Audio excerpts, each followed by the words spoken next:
ওহে ঈমানদারেরা, তোমরা যারা ঈমান আনলা, উদখুলু ফিস সিলমি কাফা, পরিপূর্ণভাবে তোমরা ইসলামের মধ্যে প্রবেশ করো। ওয়ালা তাত্তাবিউ খুতুওয়াতিশ শাইতান, শয়তানের পথ তোমরা অনুসরণ করিও না। ইন্নাহু লাকুম আদুউম মুবিন, কেননা শয়তান হলো তোমাদের সুস্পষ্ট শত্রু। কথা বলেন ঠিক কি না? শয়তানের পথ অনুসরণ করা যাবে না, এই কথা আল্লাহ কোন ইহুদি, খ্রিস্টান, বৌদ্ধ, নাসারা, পৌত্তলিকতার বিশ্বাসী কাউকে বলেন নাই। শুরুতে সম্বোধন করেছেন ঈমানদারদেরকে, ইয়া আইয়ুহাল্লাযীনা আমানু বলে। এখন আমি জানতে চাই আমাদের ঈমান আছে না নাই? আর একটু জোরে বলুন, আছে না নাই? কম না বেশি? পিছনের বাইরা জবান খুলে বলুন, কম না বেশি? আল্লাহ একমাত্র ঈমানদারদেরকে ডাকদা বলল, উদখুলু ফিস সিলমি কাফা, পরিপূর্ণ তোমরা ইসলামে প্রবেশ করো। এখন আমি বলতে চাই, একসাথে দুইটা নিয়ে তো বাস্তব জীবনে চলার কোনো সুযোগ নাই। পরিপূর্ণ যদি ইসলামে প্রবেশ করতে চাই, শয়তানের পথ অনুসরণ করা যাবে না। শয়তানের পথ অনুসরণ করলে পরিপূর্ণ ইসলাম পাওয়া যাইবে না। এখন কি শয়তানকে ধরবো না ইসলাম ধরবো? আর একটু জোরে বলুন। ইসলাম ধরলে শয়তানকে ছাড়তে হবে। কথা বলেন ঠিক কি না? অন্যত্র আল্লাহ বলেন, ইয়া আইয়ুহাল্লাযীনা আমানুত্তাকুল্লাহা হাক্কা তুকাতিহি ওয়া লা তামুতুন্না ইল্লা ওয়া আনতুম মুসলিমুন। সুবহানাল্লাহ। ও ঈমানদারেরা, তোমরা যারা ঈমান আনলা, ইত্তাকুল্লাহ, আমি আল্লাহকে ভয় করো, হাক্কা তুকাতিহি, ভয় করার মতো ভয়, ওয়ালা তামুতুন্না ইল্লা ওয়া আনতুম মুসলিমুন, পরিপূর্ণ মুসলমান না হয়ে তোমরা মৃত্যুবরণ করিও না। তাইলে বারবার আল্লাহ আমাদেরকে তাকিদ দিয়েছে পরিপূর্ণ ইসলামে প্রবেশ করার জন্য, পরিপূর্ণ ইসলাম গ্রহণ না করে না মরার জন্য। বড় দুঃখ লাগে, বড় আফসোস লাগে, আজকের সমাজে আমরা দেখতে পাই আমাদের মতো টুপিদারিওয়ালা বহু মুসলমান আছে যারা সময়ে সময়ে তাদের সিদ্ধান্ত চেঞ্জ করে। সকালবেলা ঈমান আছে, বিকাল বেলা নাই, সন্ধ্যাবেলা ঈমান আছে, পরের দিন সকালবেলা নাই, জবানের কোনো দাম নাই। অথচ আল্লাহর সত্যিকারের ঈমানদার বান্দা যারা, তাদের মর্যাদা সদাই সর্বদা আল্লাহর দরবারে আছে না নাই?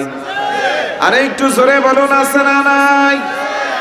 আল্লাহ বলেন, ইয়া আইয়ুহাল্লাযীনা আমানুত্তাকুল্লাহা ওয়া কুনু মা'আস সাদিকিন। ও ঈমানদারেরা, তোমরা যারা ঈমান আল্লাহকে ভয় করো, আর সত্যিকারের বান্দা যারা, তাদের সাথে তোমরা তাদের সঙ্গী হয়ে যাও। বড় করে বলি সুবহানাল্লাহ। কথাগুলো কি বোঝা যায়? মাইকের আওয়াজ, কথা বোঝা যায় স্পষ্ট? কেন যেন আমার কাছে অ্যাডজাস্ট হচ্ছে না, আমি মানে শান্তি পাচ্ছি না আর কি। যাক, আপনারা বুঝলেই হয়। তাইলে আমরা প্রত্যেকদিন 5 ওয়াক্ত নামাজে যখন দাঁড়াই, সূরা ফাতিহাতে আমরা আল্লাহর কাছে ফরিয়াদ করি কি? ইহদিনাস সিরাতাল মুস্তাকিম। বলি কি বলি না? এই নামাজ যখন আমরা দাঁড়াই, একা পড়ি, আলাদা পড়ি, যেমনিই পড়ি, এই শব্দটুকুন, এই আয়াতটুকুন তেলাওয়াত হয় কি হয় না? যে আল্লাহ, তুমি আমাকে সহজ সরল পথে পরিচালিত করো। সিরাতাল্লাযীনা আনআমতা আলাইহিম, যেই পথে তোমার নিয়ামত প্রাপ্তিরা গমন করেছে, যেই পথে তোমার নিয়ামত তুমি দান করেছো। কিন্তু আল্লাহর কাছে চাই আমাদেরকে সহজ সরল পথে পরিচালিত করো। আর আমরা নিজেরা যখন পরিচালিত হয়, তখন ইচ্ছা করে জেনে শুনে ভ্রান্ত পথে যাই। কথা বলেন ঠিক কি না? তাহলে চাইলাম একটা, বাস্তবতায় করলাম আরেকটা, তাহলে কি এই কাজে সফলতা আসা যাবে? আসার কোনো সম্ভাবনা আছে? আমি মুখে যা দাবি করি, বাস্তবে তা প্রমাণ করতে হবে। আমি মুখে দাবি করলাম আমি মুসলমান, কাজে কর্মে মুসলমান পাইলাম না। আমি মুখে দাবি করলাম আমি ঈমানদার, আমার কাজগুলো ঈমানদারের মতো হইল না, তাইলে বোঝা গেল আমি নামে মাত্র মুসলমান। আবারও আমি বলি, আমাদের ঈমান আছে না নাই? কম না বেশি? ঈমান যদি বেশি থাকে, তার মর্যাদা আল্লাহর দরবারে কম না বেশি? কোরআনুল কারীমের 24 নাম্বার পারা, হিফজুল কোরআনের 19 নাম্বার পৃষ্ঠা, সূরা হামিম আস-সিজদার 30 নাম্বার আয়াত আল্লাহ বলেন, ইন্নাল্লাযীনা ক্বালু রাব্বুনাল্লাহু সুম্মা ইসতাকামু তাতানাজ্জালু আলাইহিমুল মালাইকাতু আল্লা তাখাফু ওয়া লা তাহজানু وأبشروا بالجنة التي كنتم توعدون سبحان الله إن الذين قالوا ربنا الله নিশ্চয় যারা বলে রব আমাদের আল্লাহ, আমাদের রব কি? আর একটু জোরে, পিছনের বাইরে জবান দিচ্ছেন না। তার মানে সিদ্ধান্ত নিয়েছেন যে সামনে যারা বসছে যত ঝড় তুফান সব তাদের উপর দিয়ে যাবে, আমরা চুপচাপ বসে থাকবো, এমন নাকি? আমি শুরুতে বলেছিলাম না যে আমাকে সাহায্য করতে হবে জবান দিয়ে, বলেন কি দিয়ে? তাহলে আবার বলি আমাদের রবকে। পিছনের বাইরা জবান খুলে বলুন আমাদের রবকে। আসমানের মালিক কে? জমিনের মালিক কে? ইজ্জতের মালিক কে?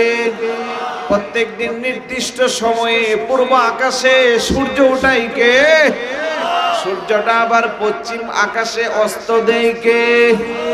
এই বিশাল বড় আসমানটারে খুঁটি ছাড়া লটকায়া রাখলো কে? জবান খুলে বলি আল্লাহ, চিৎকার করে বলি আল্লাহ।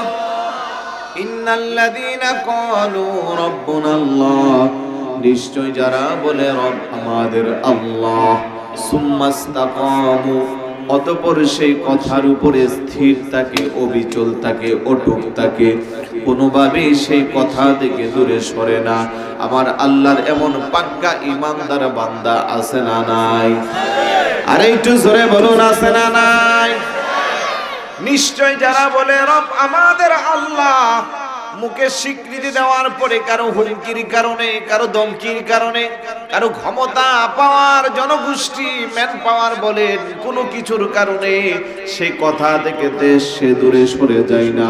এক কথা তার মধ্যে এটাই কাজ করে যে আমার রব আল্লাহ, আমার সব আল্লাহ। বড় করে বলি সুবহানাল্লাহ।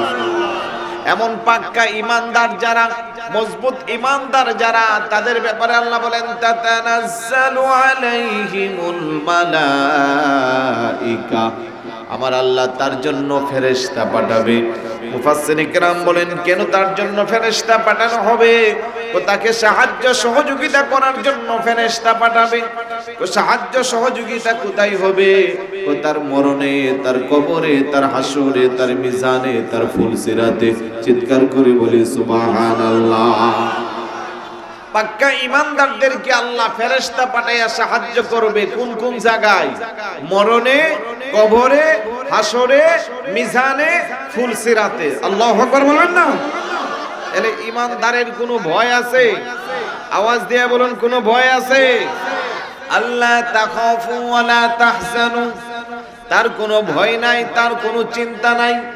মুফাসসিরিন কিরাম বলেন লা খাউফুন আলাইহিম ফিদ দুনিয়া ওয়ালা হুম ইয়াহজানুনা ফিল আখিরা, দুনিয়াতে তার কোনো ভয় নাই, আখিরাতে তার কোনো চিন্তা নাই। বড় করে বলে সুবহানাল্লাহ। কোন সে ব্যক্তি যার ঈমানটা মজবুত? তারপরে আল্লাহ বলেন ওয়া আবশিরু বিল জান্নাহ, আর ওই বান্দার জন্য আল্লাহর পক্ষ থেকে রয়েছে জান্নাতের শুভ সংবাদ। সুবহানাল্লাহ। কিসের শুভ সংবাদ? জান্নাতের শুভ সংবাদ। আল্লাহ বলেন ইন্নাল্লাযীনা আমানু ওয়া আমিলুস সালিহাতি লাহুম জান্নাতুন তাজরি মিন তাহতিহাল আনহার খালিদিনা ফিহা আবাদা। ওই জান্নাত, যে জান্নাতের নিচে দিয়া ঝর্ণা সমূহ প্রবাহমান, যে জান্নাতের স্থায়িত্ব হলো আবাদান আবাদা, চিরস্থায়ী, যার শুরু আছে তার শেষ নাই, এমন জান্নাতটা আল্লাহ রেখে দিয়েছেন একমাত্র পাক্কা ঈমানদারের জন্য। বড় করে বলে সুবহানাল্লাহ। আল্লাতী কুনতুম তুআদুন, যে জান্নাতের ওয়াদা আমার আল্লাহ নিজেই করেছে। সুবহানাল্লাহ বলবেন না? এমন জান্নাত আমাদের দরকার আছে না নাই? আরে একটু জোরে বলুন, আছে না নাই? ওই জান্নাত পাওয়ার জন্য পাক্কা ঈমানদার হতে হবে। শুধু মুখে স্বীকৃতি দিলে হবে না। আমি যখন মুখে স্বীকৃতি দিলাম রব আমার আল্লাহ, এবার যত হুমকি দামকি যত বাধা বিঘ্নতা আসুক না কেন, কোনোভাবে সেই কথা থেকে দূরে সরা যাবে না। সদাই সর্ব অবস্থায় রব আমার আল্লাহ, আমি একজন পাক্কা মুসলমান, তার মধ্যে স্থির থাকতে হবে। বড় করে বলি সুবহানাল্লাহ। দুরূদ শরীফ পড়ি আল্লাহুম্মা। মাইকের অপারেটর নাই? অপারেটর নাই।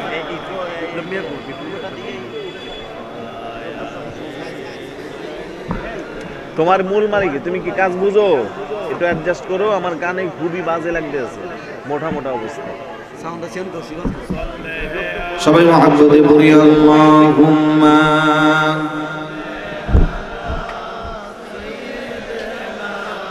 مولانا وعلى آل سيدنا।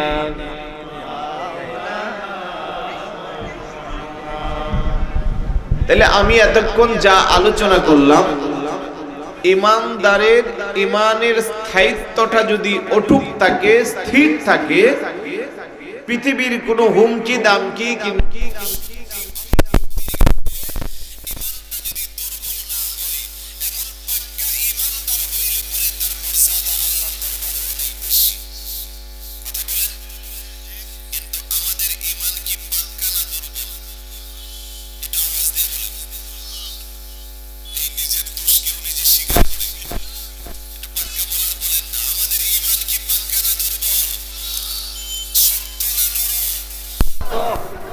অনেকে কোন নরম, অনেকে শক্ত। যাক, বোঝা গেল এখনো আমরা পরিপূর্ণ ইমানদার যে দাবি করব সেই বাকশক্তি আমাদের নাই। তার মানে আমাদের মধ্যে দুর্বলতা আছে। ইন্নাল্লাযীনা ক্বালু রাব্বুনাল্লাহু সুম্মা ইসতাকামু, এখানে ইস্তেকামতের কথা বলা হইল। তাফসীরের মধ্যে এসেছে আল ইস্তিকামাতু ফাওকাল কিরামাত। ইস্তেকামত এমন একটা বিষয়, কেরামতের চেয়েও যার উপর মর্যাদা আরো বেশি। অনেকে কেরামত দেখলে পরে তার প্রতি দুর্বল হয়ে যায়। কেরামত দেখানো যত না সহজ, তার চেয়ে ইস্তেকামতের মধ্যে থাকা আরো বেশি কঠিন। বড় করে বলি সুবহানাল্লাহ। কিভাবে থাকবো? আমি একজন পাক্কা ইমানদার, আমার চোখের সামনে 1 কোটি টাকার একটা বান্ডেল পড়ে আছে। আমি চাইলে আমার ঈমানটারে একটু দুর্বল করে টাকাটার মালিক হইতে পারি। তাহলে কি আমি ইস্তেকামতের মধ্যে আছি? এবার একটু জবান খুলে বলুন, আছি?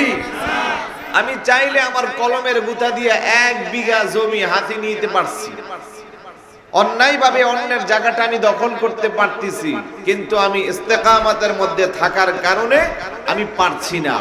তাইলে কত কঠিন দেখেন। আমি চাইলে আমার গোটা জীবনটারে আমি অন্যায় পথে পরিচালিত করতে পারছি, এমন সুযোগ আমার আছে। আমি হাজার হাজার কোটি কোটি টাকার মালিক হতে পারবো, কিন্তু আমি এমনটা করলাম না। আমি ইস্তেকামতের মধ্যে কায়েম রইলাম। বড় করে বলি সুবহানাল্লাহ। তো এই জন্য বলা হয়েছে কারামতের চেয়েও আরো মর্যাদাশীল হলো একজন পাক্কা ইমানদার যদি তার ইমানের মধ্যে অটুট থাকতে চায়, স্থির থাকতে চায়, তাহলে তার মর্যাদা আল্লাহর দরবারে অনেক বেশি। বড় করে বলি সুবহানাল্লাহ। ইস্তেকামতের তাফসীর করতে যাইয়া ইমাম বাগবী রাহমাতুল্লাহি আলাইহি তাফসীরে বাগবীর মধ্যে বর্ণনা দিচ্ছে, ইমানদারের ইমানের মর্যাদা যদি বেশি হয়, ইমানদারের ইমানের মর্যাদা যদি অনেক বেশি শক্ত হয়, তার দায়িত্ব তার মর্যাদা আল্লাহর দরবারে কেমন হয়। আপনার নবী, আমার নবী, দুজাহানের বাদশা নবী, প্রিয় নবী সাল্লাল্লাহু আলাইহি ওয়াসাল্লাম যখন মেরাজ রজনীতে মেরাজ করার জন্য আকাশে ভ্রমণ শুরু করে দিল, প্রথম আসমানের দ্বার প্রান্তে যাওয়ার পরে হঠাৎ করে আমার নবীজির নাক মোবারকের মধ্যে একটা সুঘ্রাণ লাগছে। বড় করে বলি সুবহানাল্লাহ। অনেক লম্বা চূড়া কথা, আমি টু দা পয়েন্টে মূল কথাটা বলবো। প্রথম আসমানের দ্বার প্রান্তে যাওয়ার পরে নবীজির নাক মোবারকের মধ্যে কি ঘ্রাণ লাগছে? একটু আওয়াজ দিয়ে বলুন না, কি ঘ্রাণ? কার নাক মুবারকের মধ্যে লাগছে? জিনার পসিনা মুবারক মেশকো আম্বরের চেয়ে আরো বেশি সুগন্ধিময়। সুবহানাল্লাহ বলবেন না? পসিনা মানে গাম, বলেন কি? গাম মুবারক।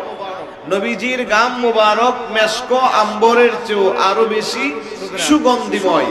যে সাহাবা জীবনে একবার হুজুরের গাম মুবারকের সংস্পর্শ পেয়েছে, কিয়ামতের মরণের আগ পর্যন্ত তার শরীর থেকে মেশকো আম্বরের সুঘ্রাণ বের হয়েছে। নারে তাকবীর, আল্লাহু আকবার, নারে রিসালাত, নারে গাউসিয়া, হযরত মাওলানা মুফতি গোলাম কিবরিয়া সাহেব জিন্দাবাদ। যার পৌঁছিনা মেশকো আম্বর হতে অধিক চমৎকার, সাহাবীরা আতরে রূপে করতেন তাহা ব্যবহার। সুবহানাল্লাহ বলবেন না? নবীজির গাম মুবারক সাহাবায়ে কেরাম আতরের মতো ব্যবহার করত, যার সুঘ্রাণ মেশকো আম্বরের চেয়ে আরো বেশি। এই জন্য আমরা বলি না, সাহাবীরা আতর বানায় ওই নবীজির গাম, বলি রহমতে আলমে নবী নূরে মুজাসসাম, রহমতে আলমে নবী নূরে মুজাসসাম। সাহাবীরা আতর বানায় ওই নবীজির গাম, বলি সাহাবীরা। শুনো মানো জানো কেমন আমার নবীজি, যাহার পাগলে চন্দ্রের সূর্য তারকারাজি, যাহার পাগলে চন্দ্রের সূর্য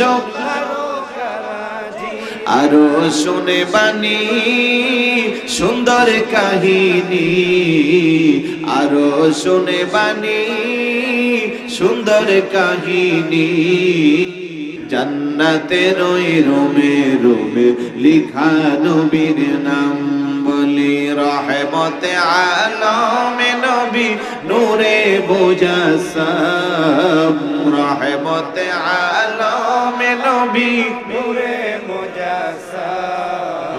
সাহাবীরা আতর বানায় ওই নবীজির গাম, বলি সাহাবীরা আতর বানায়। উস্তুনে হান্নানা একটা খেজুর গাছের নাম, যাকে ধরে খোদে বাঁধিতেন রাসূলে আকরাম, যাকে ধরে খোদে বাঁধিতেন রাসূলে আকরাম। গাছটা নবীর বিরহে কাঁদিতে রহে, নবীর বিরহে কাঁদিতে রহে।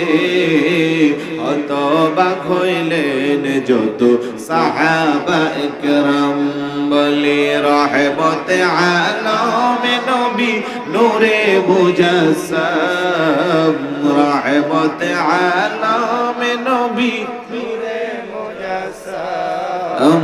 সাহাবীরা আতর বানায় ওই নবীজির গাম, বলেন সাহাবীরা আতর বানায় যে নবীজির গাম মুবারক মেশকো আম্বরের চেয়ে আরো বেশি সুগন্ধিময়। ওই পেয়ারা নবী যখন প্রথম আসমানের দ্বার প্রান্তে গেল, হঠাৎ করে প্রিয় নবীজির নাক মুবারকের মধ্যে একটা সুগন্ধি লাগলো। আমার নবী আশ্চর্য হয়ে গেল, ডাক দিয়া বলে, রে ভাই জিবরাইল, জীবনে কত সুগন্ধি আমার নাক মুবারকের মধ্যে লাগছে, এত চমৎকার সুঘ্রাণ তো আর জীবনে কোনোদিন লাগে নাই। বড় করে বলি সুবহানাল্লাহ। ও জিবরাইল, আমি আগে জানতে চাই এত চমৎকার সুঘ্রাণটা কোত্থেকে আসলো, আমাকে জানাও। জিবরাইল আমিন কই, ইয়া রাসূলুল্লাহ, ইয়া হাবিবাল্লাহ, জান্নাতের মধ্যে একটা স্পেশাল জান্নাত আছে। ওই জান্নাতের মধ্যে একটা সাধারণ মহিলা তার 7টা সন্তান নিয়ে ওই জান্নাতে বসবাস করে। ওই জান্নাতটার মধ্যে আমার আল্লাহ এত সুন্দর সুগন্ধি দান করে, মাঝে মধ্যে ওই জান্নাত থেকে একটু সুঘ্রাণ যদি বের হয়ে যা, যার সুগন্ধি দ্বারা তামাম জগৎটা সুগন্ধিময় হয়ে যা। বড় করে বলে সুবহানাল্লাহ। এখন আমার নবী আরো আগ্রহ বেড়ে গেল। জিবরাইল কোন সেই মহিলা যে জান্নাতে থাকে আর এত সুন্দর সুঘ্রাণ বের হয়? আগ্রহ বাড়ার কথা না কমার কথা? আওয়াজ দিয়ে বলুন, বাড়ার কথা না কমার কথা? আমাদেরও জানা দরকার আছে নি? এই ভাই আমার কথা কি বোঝা যায় না? একটু আওয়াজ দিয়ে বলুন, আমাদেরও জানা দরকার আছে কি নাই? আমার নবী ডাক দেখো ভাই জিবরাইল, তাড়াতাড়ি করে আমি জানতে চাই কোন সেই মহিলা, যে মহিলা আলাদা স্পেশাল জান্নাতের মধ্যে বসবাস করে আর এত সুন্দর চমৎকার সুঘ্রাণ জান্নাত থেকে আসে। আমার নবী এই আব্দুল শুনে জিবরাইল আলাইহিস সালাতু ওয়াস সালাম কয়, ইয়া রাসূলুল্লাহ, ইয়া হাবিবাল্লাহ, এটা তো অনেক লম্বা চূড়া কথা। আমার নবী কো আগে আমাকে বলো।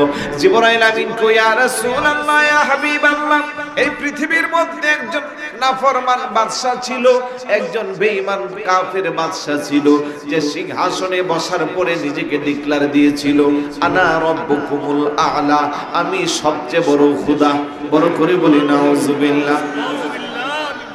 বলছে না? নাম কি তার? ফেরাউন। বলেন নাম কি? ফেরাউন যখন নিজেকে সবচেয়ে বড় খোদা বলে ডিক্লার দিল, মিশরের নামি দামি ব্যক্তিরা ফেরাউনকে প্রভু হিসেবে স্বীকৃতি দিল। ওই ফেরাউনের একজন কন্যা ছিল, ওই কন্যার একটা দাসী, মনোযোগ আছে তো? ওই কন্যার একটা দাসী, ওই দাসী ফেরাউনের কন্যার সেবা যত্ন করত। হঠাৎ করে যখন ফেরাউনের কন্যার মাথা আশ্রাচ্ছে, কি দিয়ে আশ্রায়? চিরুনি দিয়ে আশ্রায়। হঠাৎ করে চিরুনিটা নিচে পড়ে গেল। ওই দাসী নিচ থেকে চিরুনি উঠাবার সময় তার জবান দিয়ে বের হয়ে গেল বিসমিল্লাহ। চিৎকার করে বলুন সুবহানাল্লাহ। যেই মাত্র আল্লাহর নাম দাসীর জবান দিয়ে বের হইল, ফেরাউনের কন্যা তেলে বেগুনে রেগে গেল। ডাক দিয়া করে, আমার অল্প বেতনের দাসী, তুই বুঝি আমার বাবারে প্রভু হিসেবে স্বীকৃতি দেস না? দাসী কো, না না না, আমি তো তোমার বাবারে প্রভু মানি না। ফেরাউনের কন্যা কো, তুই কি জানিস না এই মিশরের বড় নামি দামি শিল্পপতি, শিক্ষিত বহু ইঞ্জিনিয়ার, বহু নামি দামি ব্যক্তিরা আমার বাবারে প্রভু মানে। দাসী কো, মানতে পারে, একজন মানুষ হইয়া আরেকজন মানুষকে কেমনে প্রভু মানে সেটা আমার বুঝে আসে না। বলি সুবহানাল্লাহ। ফেরাউনের কন্যা কো, তার পরিণাম কি হবে জানিস? তুই তাড়াতাড়ি করে নতুন করে তোর জবান দিয়া কো, বিইসমি ফেরাউন। বড় করে বলি নাউজুবিল্লাহ। আর একটু জোরে বলি নাউজুবিল্লাহ। অর্থাৎ ফেরাউন যেহেতু প্রভু, তাহলে শুরু হবে ফেরাউনের নামে। দাসীকো, এটা কোনোদিন হইতে পারে না, একজন মানুষ হয়ে একজন মানুষকে কি করে প্রভু মানে, এটা আমার বুঝে আসে না। আল্লাহু আকবার বলবেন না? অথচ সে একটা দাসী। দাসীর মানে বর্তমান সময়ে আমাদের সমাজের নাম হলো কাজের বুয়া অথবা নার্স, সেবিকা, এই ধরনের। আমাদের বাসা বাড়িতে কাজের লোক আছে না, ওই সময়ে তো আর কাজের বুয়া ছিল না, এই ওদের নামটা চেঞ্জ ছিল, দাসী বলা হইতো। আচ্ছা বলুন তো, আল্লাহকে খুঁজে পাওয়ার জন্য খুশনসিব লাগে, শুধু শিক্ষা অর্জন করলে হয় না। বহু শিক্ষিত পণ্ডিত আছে, নাস্তিক মূর্খ, ওরা আল্লাহরে খুঁজে পায় না। শিক্ষা অর্জন করতে করতে বাংলাদেশের পড়াশোনা শেষ, অক্সফোর্ড কিংবা ক্যামব্রিজ থেকে সর্বোচ্চ ডিগ্রি নিয়ে আসে, তারপরেও আমরা দেখি মাঝে মধ্যে তাদের বক্তৃতা, তারা বলে দেয়ার ইজ নো গড। আর একটু জোরে বলি নাউজুবিল্লাহ। বলে কি বলে না?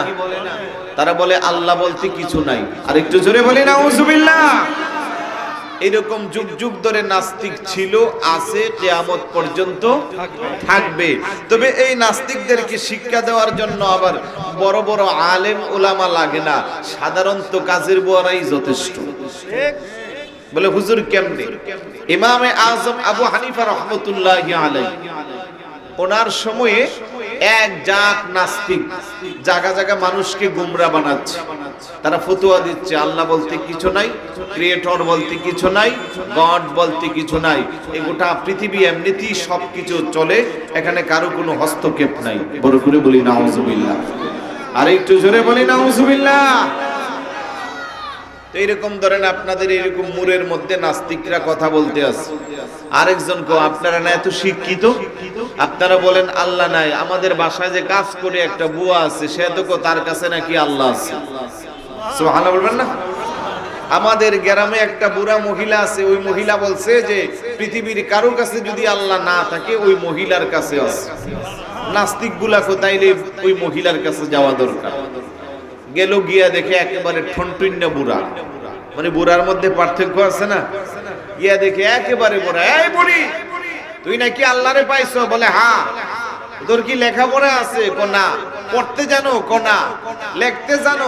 কলম দেখলে আমার হাত কাঁপ শুরু হয়, আবার লিখবো কেমনে? তুমি কি করো? এই যে একটা চরকা দেখতে আসো, তার মধ্যে আমি সুতার কাজ করি। সুবহানাল্লাহ বলবেন না? তো শুনলাম তুমি নাকি আল্লাহরে পাইছো। জি পাইছি। ও কেমনে পাইলা? আল্লাহরে খুঁজে পাইতে আমার এই চরকাটা আমাকে সাহায্য করেছে। নাস্তিকরা কো ব্যাপার কি, কেমনে? ও দেখেন, আমি যখন এই চরকাটারে ঘুরাই তখন এটা ঘুরে, আবার যখন আমি স্টপ রাখি তখন এটা বন্ধ থাকে।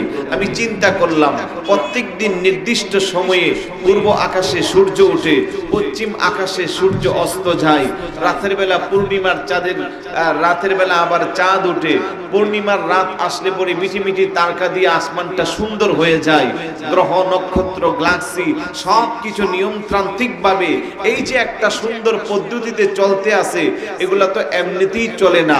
আমি যেমন চরকাটারে না ঘুরাইলে সে ঘুরে না, তাইলে এই সব কিছু যিনি পরিচালনা করে, যার হুকুমে ঘুরে, তিনি হইলেন আল্লাহ।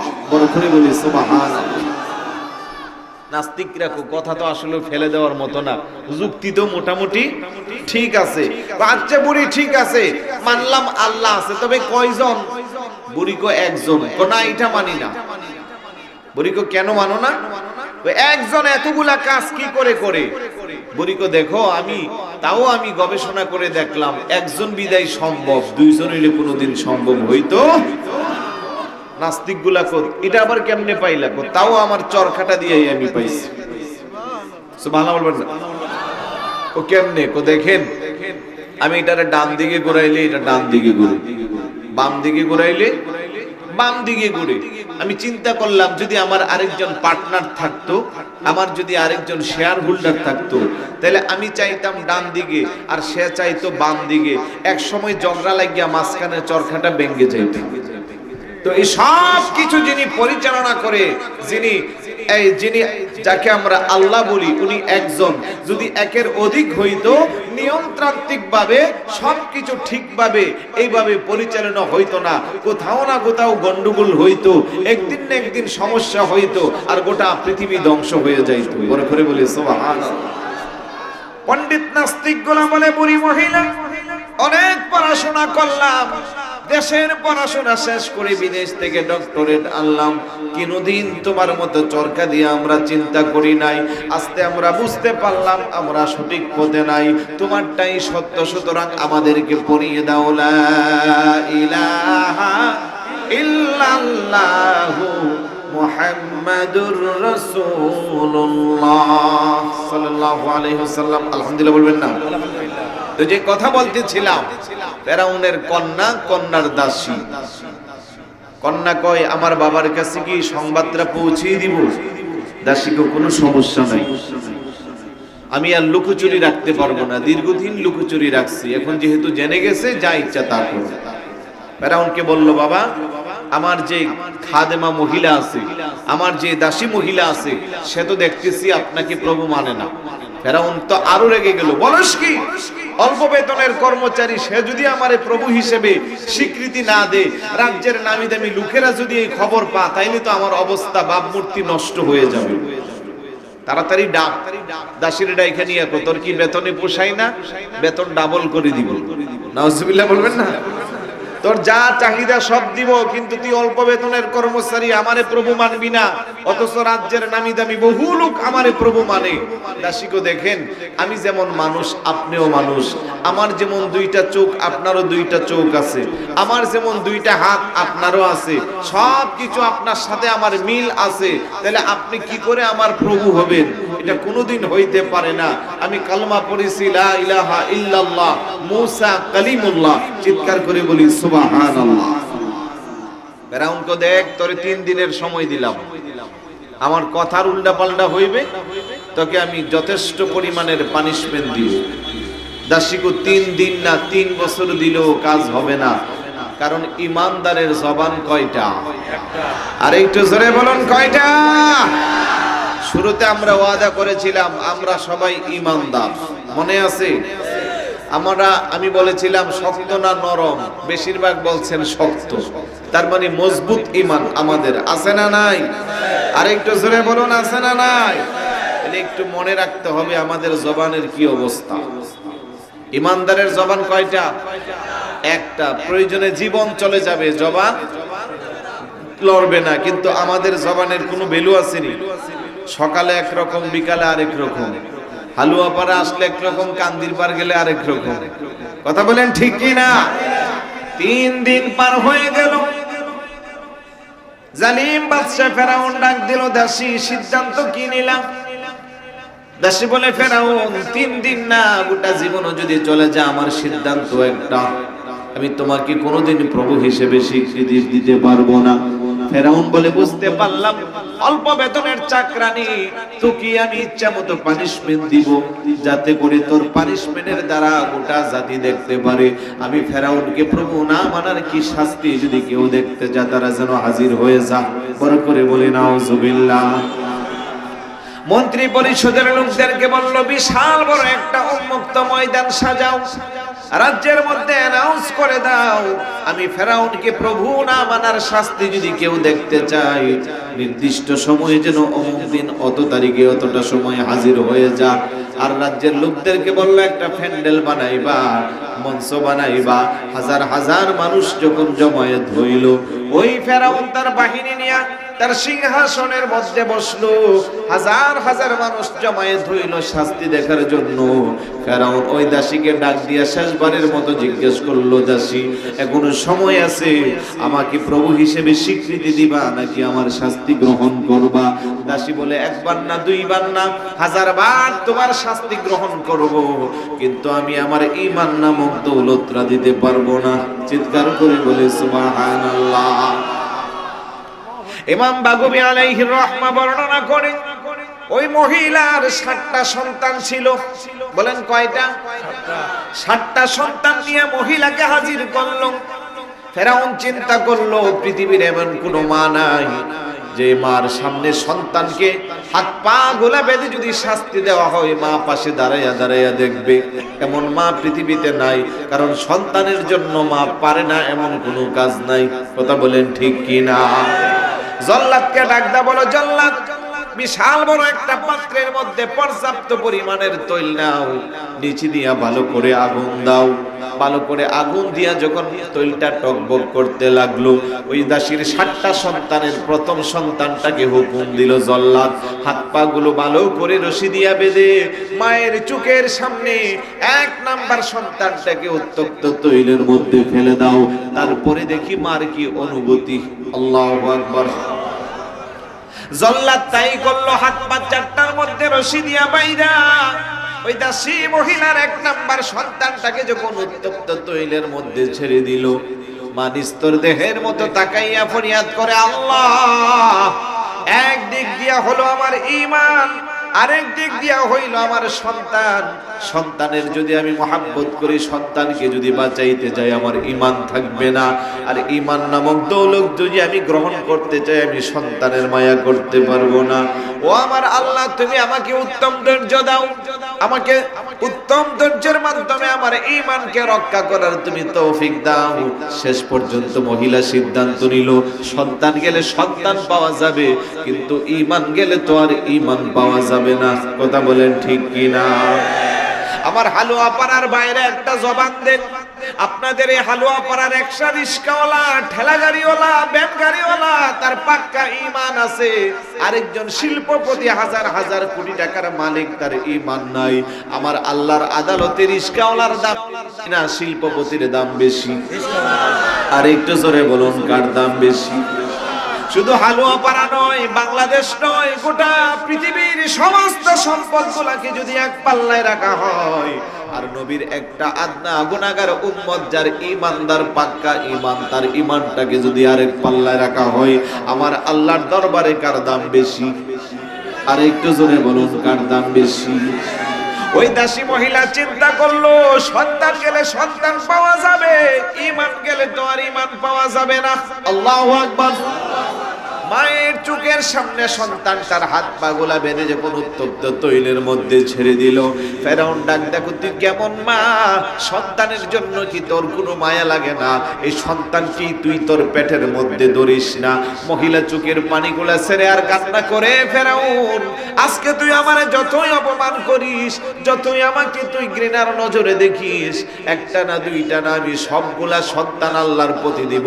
আমি প্রয়োজনে নিজের বুকের তাজা রক্ত দিব, তারপরও আমি ঈমান দিব না। বড় করে বলি সুবহানাল্লাহ।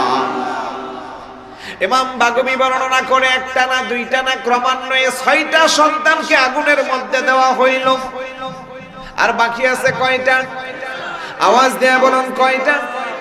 7 নম্বরের বাচ্চাটা ছিল দুধের বাচ্চা। মার স্তন্য পান করে এমন বাচ্চার প্রতি মার আদর কম থাকে না বেশি থাকে? মায়া কম থাকে না বেশি থাকে? দুধের বাচ্চাটাকে যখন জল্লাদ হাতে ধরে টান দিল, ওই দাসী মহিলার মধ্যে কেমন যেন একটা কম্পন সৃষ্টি হয়ে গেল। আল্লাহু আকবার। ডাক দিয়া বলে, আল্লাহ 6টা সন্তানকে আমি তোমার জন্য কুরবান দিলাম, আমার অনুভূতিতে তেমন আঘাত লাগে না। সর্বশেষ সন্তানটাকে জল্লাদ টান দিল, কেমন যেন আমার মধ্যে একটু ভয় সৃষ্টি হয়ে গেল। জানি না শেষ পর্যন্ত আমি আমার ঈমান রক্ষা করতে পারবো কিনা। বড় করে বলি সুবহানাল্লাহ। আমার ভাইরা, বাবারা, মা কেমন জিনিস একটু চিন্তা করেন। আজ থেকে 2 বছর আগে কিংবা 3 বছর আগে বরিশালের মধ্যে লঞ্চ ডুবে অনেক মানুষ মারা গিয়েছিল, মনে আছে কি নাই? লঞ্চ ডুবির 3 দিন পরে সমুদ্রের পাড়ে একজন মার কোলে একটা সন্তান পাওয়া গেছিল, মনে আছে? যে সন্তানের 4-5 মাস বয়স, কিন্তু মার কোলের মধ্যে একেবারে কোলে ভালো করে চাপানো। 3 দিন পরে নদীর কিনারায় লাশ পাওয়া গেল। আমি সেদিন পেপার পরে হতবাক হয়েছিলাম, হাই রে মা, কেমন মা ওই পানির মধ্যে ডুবে যায়, নিজের শেষ নিঃশ্বাস ত্যাগ করে মৃত্যুর সাথে পাঞ্জা লড়ে, তারপরেও মা সন্তানকে বুক থেকে সরাই না। কথা বলেন ঠিক কিনা? দুঃখজনক হলেও সত্য, আজকে বহু যুবক আছে, আমার বহু ভাইয়েরা আছে যারা আব্বা আম্মাকে কষ্ট দেয়। বিভিন্ন এলাকায় গেলে সাদা দাড়িওয়ালা মুরব্বী বাবাগুলা হাত মিলায়, হুজুর একটু আব্বা আম্মার কথা বলিয়েন। আল্লাহু আকবার। আজকেও গাড়িতে বসা, আগামী 6 তারিখ মাহফিল, এক ভাই বলতেছে, হুজুর পিতা মাতার হকের ব্যাপারে একটু কথা বলিয়েন। কেমন যেন সন্তানগুলো আজকে উদাসীন হয়ে যাচ্ছে, আব্বা আম্মার সেবা যত্ন করে না। বহু সাদাদেরওয়ালা মুরব্বী বাবারা রাতের বেলা ঘুমাইতে যায়, চোখের পানি দিয়া গাল ভিজায়া বালিশটা ভিজায়। বহু মা ঘুমটাটারে লম্বা করে দিয়া নতুন বউর মতো চোখের পানিগুলা ছেড়ে ছেড়ে কান্না করে। কথা বলেন ঠিক কিনা? যদি বলে, মা কেন কান্না করেন? ও বাবা কেন কান্না করেন? মুখ খুলে কথা বলে না, কান্নার পরিমাণ আরো বেড়ে যায়। আল্লাহু আকবার বলেন। কারণ সন্তানের দুঃখের কথা কারো কাছে বলা যায় না, ঘরের কথা বাইরে বলা যায় না। রে যুবক, একটি বারের জন্য চিন্তা করো। আজকে তুমি আমি বড় হইলাম, শিক্ষিত হইলাম, ভালো অবস্থানে থাকি, চাকরি করি, ভালো পয়সা ইনকাম করি, ব্যবসা করি, ভালো উপার্জন করি, কিন্তু তুমি আমি এই জায়গা আসার পিছনে সবচেয়ে বেশি যাদের ভূমিকা তারা হইল তোমার মা, আমার মা, তোমার বাবা, আমার বাবা। কথা বলেন ঠিক কিনা? তোমাকে ভালো অবস্থানে নিতে যাইয়া বহু বাবা জীবনে কোনোদিন ভালো খাবার খান নাই, বহু মা জীবনে কোনোদিন সুস্বাদু খাবারগুলা তার মুখে দেয় নাই, বহু বাবা জীবনে কোনোদিন ভালো পোশাক পরেন নাই। একমাত্র সন্তানের মুখে হাসি ফোটাবার জন্যে, সন্তানকে একটু ভালো দেবার জন্যে রোদ বৃষ্টি জোর সবকিছু অপেক্ষা করে তারা এত কষ্ট করে। আর তুমি আমি যখন শক্তিশালী হয়ে যাই, ভালো উপার্জন করি, অল্প একটু বরাদ্দ মার জন্য বাবার জন্য দিতে পারি না, এমন যুবক আমাদের সমাজে আছে না নাই? আর একটু জোরে বলুন, আছে না নাই? বহু যুবক ভাই আছো, কুমিল্লা শহরে থাকো, রেস্টুরেন্টে বসে হাজার হাজার টাকা বন্ধু বান্ধবের পিছনে বিল দেই। কথা বলেন ঠিক কিনা? হাজার হাজার টাকা ইসলামিক পদ্ধতিতে তুমি নষ্ট করো, অথচ তোমার জনম দরদি মার বাবার জন্য তেমন কি তাদের চাহিদা নাই। ওই বুড়া মানুষগুলো হাজার হাজার টাকা চাই না, বুক বিলাস করতে তারা চাই না, ভালো খাবারও চাই না, তারা চায় সন্তানগুলো যেন যথা সময়ে একটু আব্বা আম্মার খোঁজ খবর নেই। তারা চায় সন্তানগুলো যেন অন্তত মাসের শেষে ওষুধের টাকাটা বাবা মাকে দেয়। তারা চায় অন্তত সন্তানগুলো যেন একটু খোঁজ খবর নিয়ে তাদের দুঃখের সাথী হয়। কথা বলেন ঠিক কিনা? খোদার কসম রে যুবক, আজকের মাহফিল নয়, তুমি সারা জীবন মাহফিল শুনবা, ঘরে যাই আব্বা আম্মার সাথে খারাপ ব্যবহার করবা, আব্বারে শান্তি দিবা না, আম্মারে শান্তি দিবা না, তোমার ঠিকানা আল্লাহর জাহান্নাম, কোনো সন্দেহ নাই। কথা বলেন ঠিক কিনা? এই জন্য আমার নবী কো হুমা নারুকা ওয়া জান্নাতুকা, পিতামাতাই তোমার জান্নাত, পিতামাতাই তোমার জাহান্নাম। পিতামাতার সেবা যত্ন করে তুমি চাইলে আল্লাহর জান্নাত পাইবা, পিতামাতাকে দুঃখ দিলে তুমি চাইলে জাহান্নাম পরিত করতে পারবা। আমার নবী এত বেশি তাকিদ দিয়েছেন, আমার নবী কো উম্মত, তুমি তোমার আব্বাকে পাইলা, আম্মাকে পাইলা, কিংবা উভয়জনকে পাইলা, তারপরেও আল্লাহর জান্নাত তুমি ক্রয় করতে পারলা না। তোমার মতো এত বড় হতভাগা, তোমার মতো এত বড় পুরা কপাইল্লা আর একটাও নাই। কথা বলেন ঠিক কিনা? আজকের এই হালুয়া পাড়ার মাহফিল থেকে একটা ওয়াদা করব, বাকি জীবনে আর কোনোদিন আব্বা আম্মার মনে কষ্ট দিব না। রাজি আছি? একটু আওয়াজ দেয়া বলুন, রাজি আছি? কোনোভাবেই যেন তাদের মনে কষ্ট না হয়, ধমক দিয়ে যেন তাদেরকে কথা বলা না হয়। যেখানে আল্লাহ বলেন ফালা তাকুল্লাহুমা উফফি ওয়ালা তানহারহুমা ওয়া কুল্লাহুমা কাওলান কারীমা। তাদেরকে উচ্চ আওয়াজে কথা বলা যাবে না, দমক দেওয়া যাবে না। আল্লাহ কেমনে কথা বলবো? আল্লাহ কুল্লাহুমা কাওলান কারীমা, অত্যন্ত আদবের সাথে, নমনীয়তার সাথে, কোমল কণ্ঠে তাদের সাথে কথা বলবেন। আল্লাহু আকবার বলবেন না? একটা কথা দিয়া চাইলে দোয়া নেওয়া যায়, একই কথা দিয়া চাইলে বদদোয়া নেওয়া যায়। বুড়া মানুষগুলো কিন্তু ছোট বাচ্চার মতো হয়ে যায়। কথা বলেন? যাদের বয়স 70, 80 আপ হয়ে যায়, দেখবেন এক প্রকার ছোট বাচ্চার মতো। আর অসুখ বিসুখ যাদের থাকে তারা সবচেয়ে বেশি গুরুত্ব দেয় চিকিৎসাকে। মনে করেন ডায়াবেটিসের রোগী, ওষুধ শেষ, ভিতরে একটা আতঙ্ক কাজ করে, হাইরে আমার যদি ইনসুলিন না হয়, ওষুধগুলা যদি আমি ঠিক মতো না পাই, না জানে আমি মরে যাই কিনা। কথা বলেন? সকালবেলা ঘুম থেকে ওইটা সন্তানকে যতবার সামনে দেখে ততবারই বলবে আমার জন্য ওষুধ আনিও। কখন তুমি বাজারে যাইবা, আমার জন্য ওষুধ আনিও, বলে না? তো একবার, দুইবার, তিনবার, চারবার, পাঁচবার, সাতবার, 10 বার শুনতে অনেক সময় বিরক্ত লাগে, কিন্তু তাই বলে কি বিরক্ত সুরে ওইখানে বলা যাবে? দেখেন তো, একটু খেয়াল করেন, বারবার যখন বলে অনেকে করে কি তখন দমক মারে যে বারবার বলতে হয় নাকি, শুনছি তো আর কয়বার বলবা তোমার ওষুধের জন্য, একবার পাগল বানাইবা নাকি, এরকম করে না?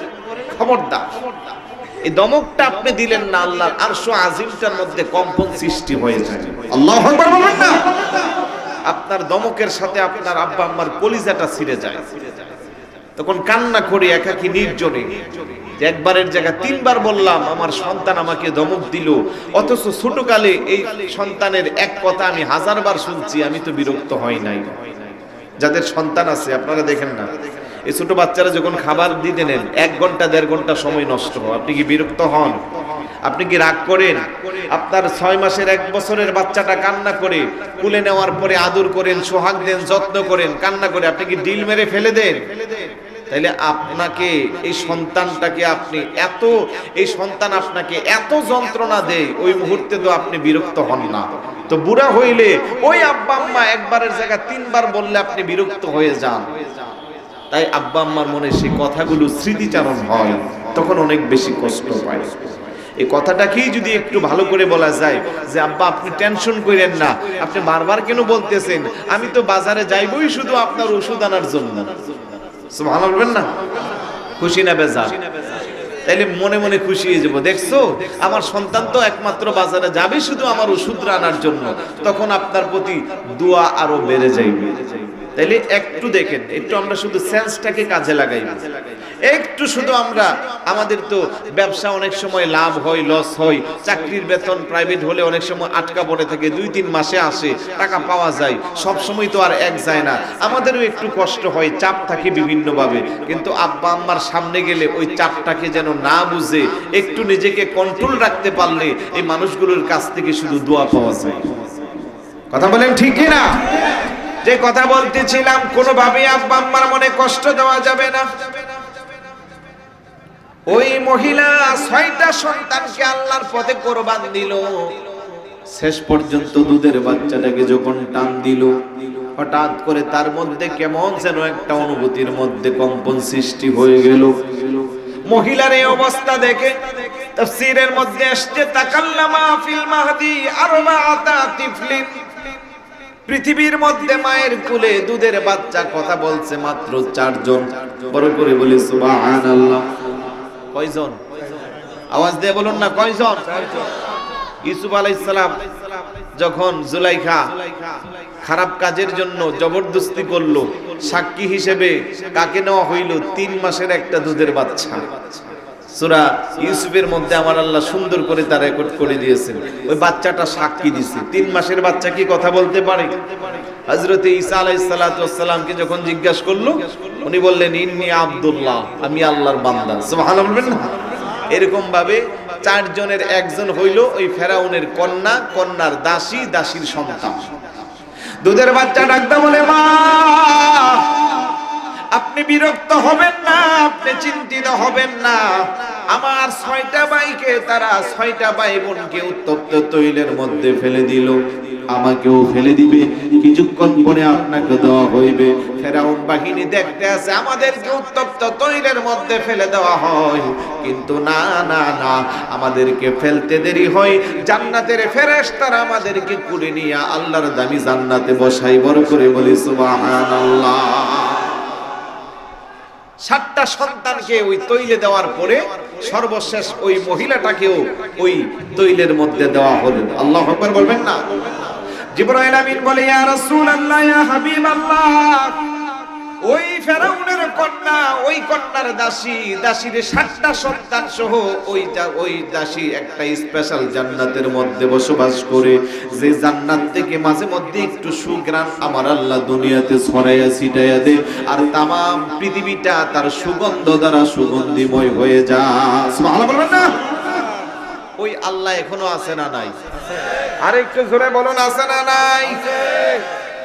ওই মহিলার এত দাম বাড়লো, তার ঈমান কি নরম ছিল না শক্ত? আরেকটু জোরে বলুন, শক্ত না নরম? কেমন শক্ত ছিল? নিজের চোখের সামনে আপন সন্তানকে উত্তপ্ত তৈলের মধ্যে ফেলে দেওয়া হয়, তারপরেও পাক্কা ঈমানদার মহিলা ঈমান থেকে দূরে সরে না। এমন ঈমানদার, পাক্কা ঈমানদার এখনো আল্লাহর জমিনে আছে না নাই? আরেকটু জোরে বলুন, আছে না নাই? আবার মাত্র 5 টাকা, 10 টাকা, 50 টাকা, 1000 টাকার কাছে ঈমান নষ্ট করে এমন মুসলমানও আছে না নাই? বড় দুঃখ লাগে, বড় আফসোস লাগে। আজ গোটা পৃথিবীর দিকে তাকাইলে মুসলমানেরা নির্যাতিত, নিপীড়িত, মুসলমানেরা জায়গা জায়গায় মার খাচ্ছে, মুসলমানদের রক্ত দিয়া ইহুদি খ্রিস্টানদের, বিধর্মীদের, পৌত্তলিকতার বিশ্বাসী যারা, তাদের হাতগুলো রঞ্জিত হয়ে যাচ্ছে। তার পিছনে অনেক কারণের একটা কারণ হলো আমাদের ঈমানটা দুর্বল হয়ে গেছে। বদরের প্রান্তরে নবীর সাহাবী ছিল মাত্র কয়জন? 313 জন, যাদের কাছে যুদ্ধের অস্ত্র ছিল না, যুদ্ধের প্রশিক্ষণ ছিল না, পর্যাপ্ত পরিমাণের খাবার ছিল না, শরীরে শক্তিও ছিল না। পক্ষান্তরে কাফের মুশরিক 1000, 2000, 3000, সর্বোচ্চ 5000 পর্যন্ত ছিল, যাদের কাছে অস্ত্র ছিল, যুদ্ধের প্রশিক্ষণ ছিল, পর্যাপ্ত পরিমাণের অর্থ ছিল, কিন্তু মাত্র 313 জনের কাছে তারা একেবারে নিস্তেজ হয়ে গেল। তার কারণ কি? ওই বদরি সাহাবীদের কাছে সবচেয়ে বড় পাওয়ার যা ছিল তা ছিল নবীর মহব্বত, ঈমান। কথা বলেন ঠিক কি না? তাকবীর, আল্লাহু আকবার, নারে রিসালাত, ইয়া রাসূলুল্লাহ, নারে গাউসিয়া, ইয়া রাসূলুল্লাহ, হযরত মাওলানা মুফতি গোলাম কিবরিয়া সাহেব জিন্দাবাদ, জিন্দাবাদ। খারাপ লাগতেছে আপনাদের? আমাদেরও যদি সেই রকম পাক্কা ঈমান থাকে, আল্লাহর দরবারে মর্যাদা আছে না নাই? এবার আমার সাথে একটু আওয়াজ দিয়ে বলুন, ঈমান আমাদের আছে না নাই? আছে। আমি আবারও বলবো, কম না বেশি? আলহামদুলিল্লাহ আমাদের ঈমান আছে কি? বেশি। কিন্তু এখন যদি আমি এখানে বসে এক্সাম্পল দেই, মাত্র 30 থেকে 40 টাকার কাছে প্রত্যেক দিন ঈমান বিক্রি হয়, অন্তত বাংলাদেশে কয়েক লাখ মুসলমান আছে। কথা বলেন, কয় টাকা? 30 থেকে 40 টাকা। বলবো নাকি? একটু সহযোগিতা করেন, বলবো। এই কুমিল্লা এলাকা গাভীর দুধ বিক্রি হয় 1 কেজির দাম কত? 60 থেকে 70। আর বাজারে যদি বালতি কলস বেশি উঠে, ওই দিন হয়ে যায় 80 কিংবা 100। কথা বলেন ঠিক কিনা? দুধের বাজার কোন দিকে বসে? রাজগঞ্জ। সকালবেলা না বিকাল বেলা? সকালেও বসে বিকালেও বসে নাকি? মনে করেন সকালবেলা দুধের বাজার একেবারে রমরমা বসে গেল, ঠিক সেই মুহূর্তে যদি আমাদের রুবেল ভাই যদি যায় বলে যে আজকে এই কিছুক্ষণের মধ্যে থানা থেকে একজন ম্যাজিস্ট্রেট আসতেছে, সাথে 2 জন পুলিশ আর আরেকটা কি মেশিন জেনে আনতেছে, দুধের বালতিগুলা নাকি পরীক্ষা করবে, তাহলে দেখবেন 5 মিনিটের মধ্যে বালতি আছে, পিছনে মালিক নাই। এরকম সবগুলা না, মানে অন্তত কিছু বালতি আছে, পিছনে কি নাই? মালিক নাই। এবার বলেন তো কারণটা কি? ওই দুধের মধ্যে কি আছে? কি পানি?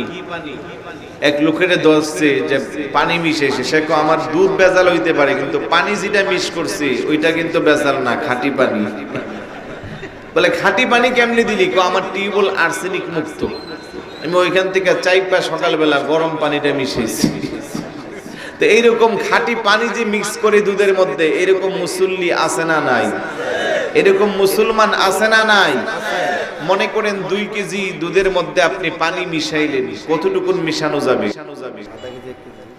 1 কেজি না, আধা কেজি। হুজুরে কো 1 কেজি। 1 কেজি দিলে এটার পানি দুধ থাকবে না, এটা সাদা পানি হয়ে যাবে। কথা কোন ঠিক কি না? আধা কেজি ঠিক আছে।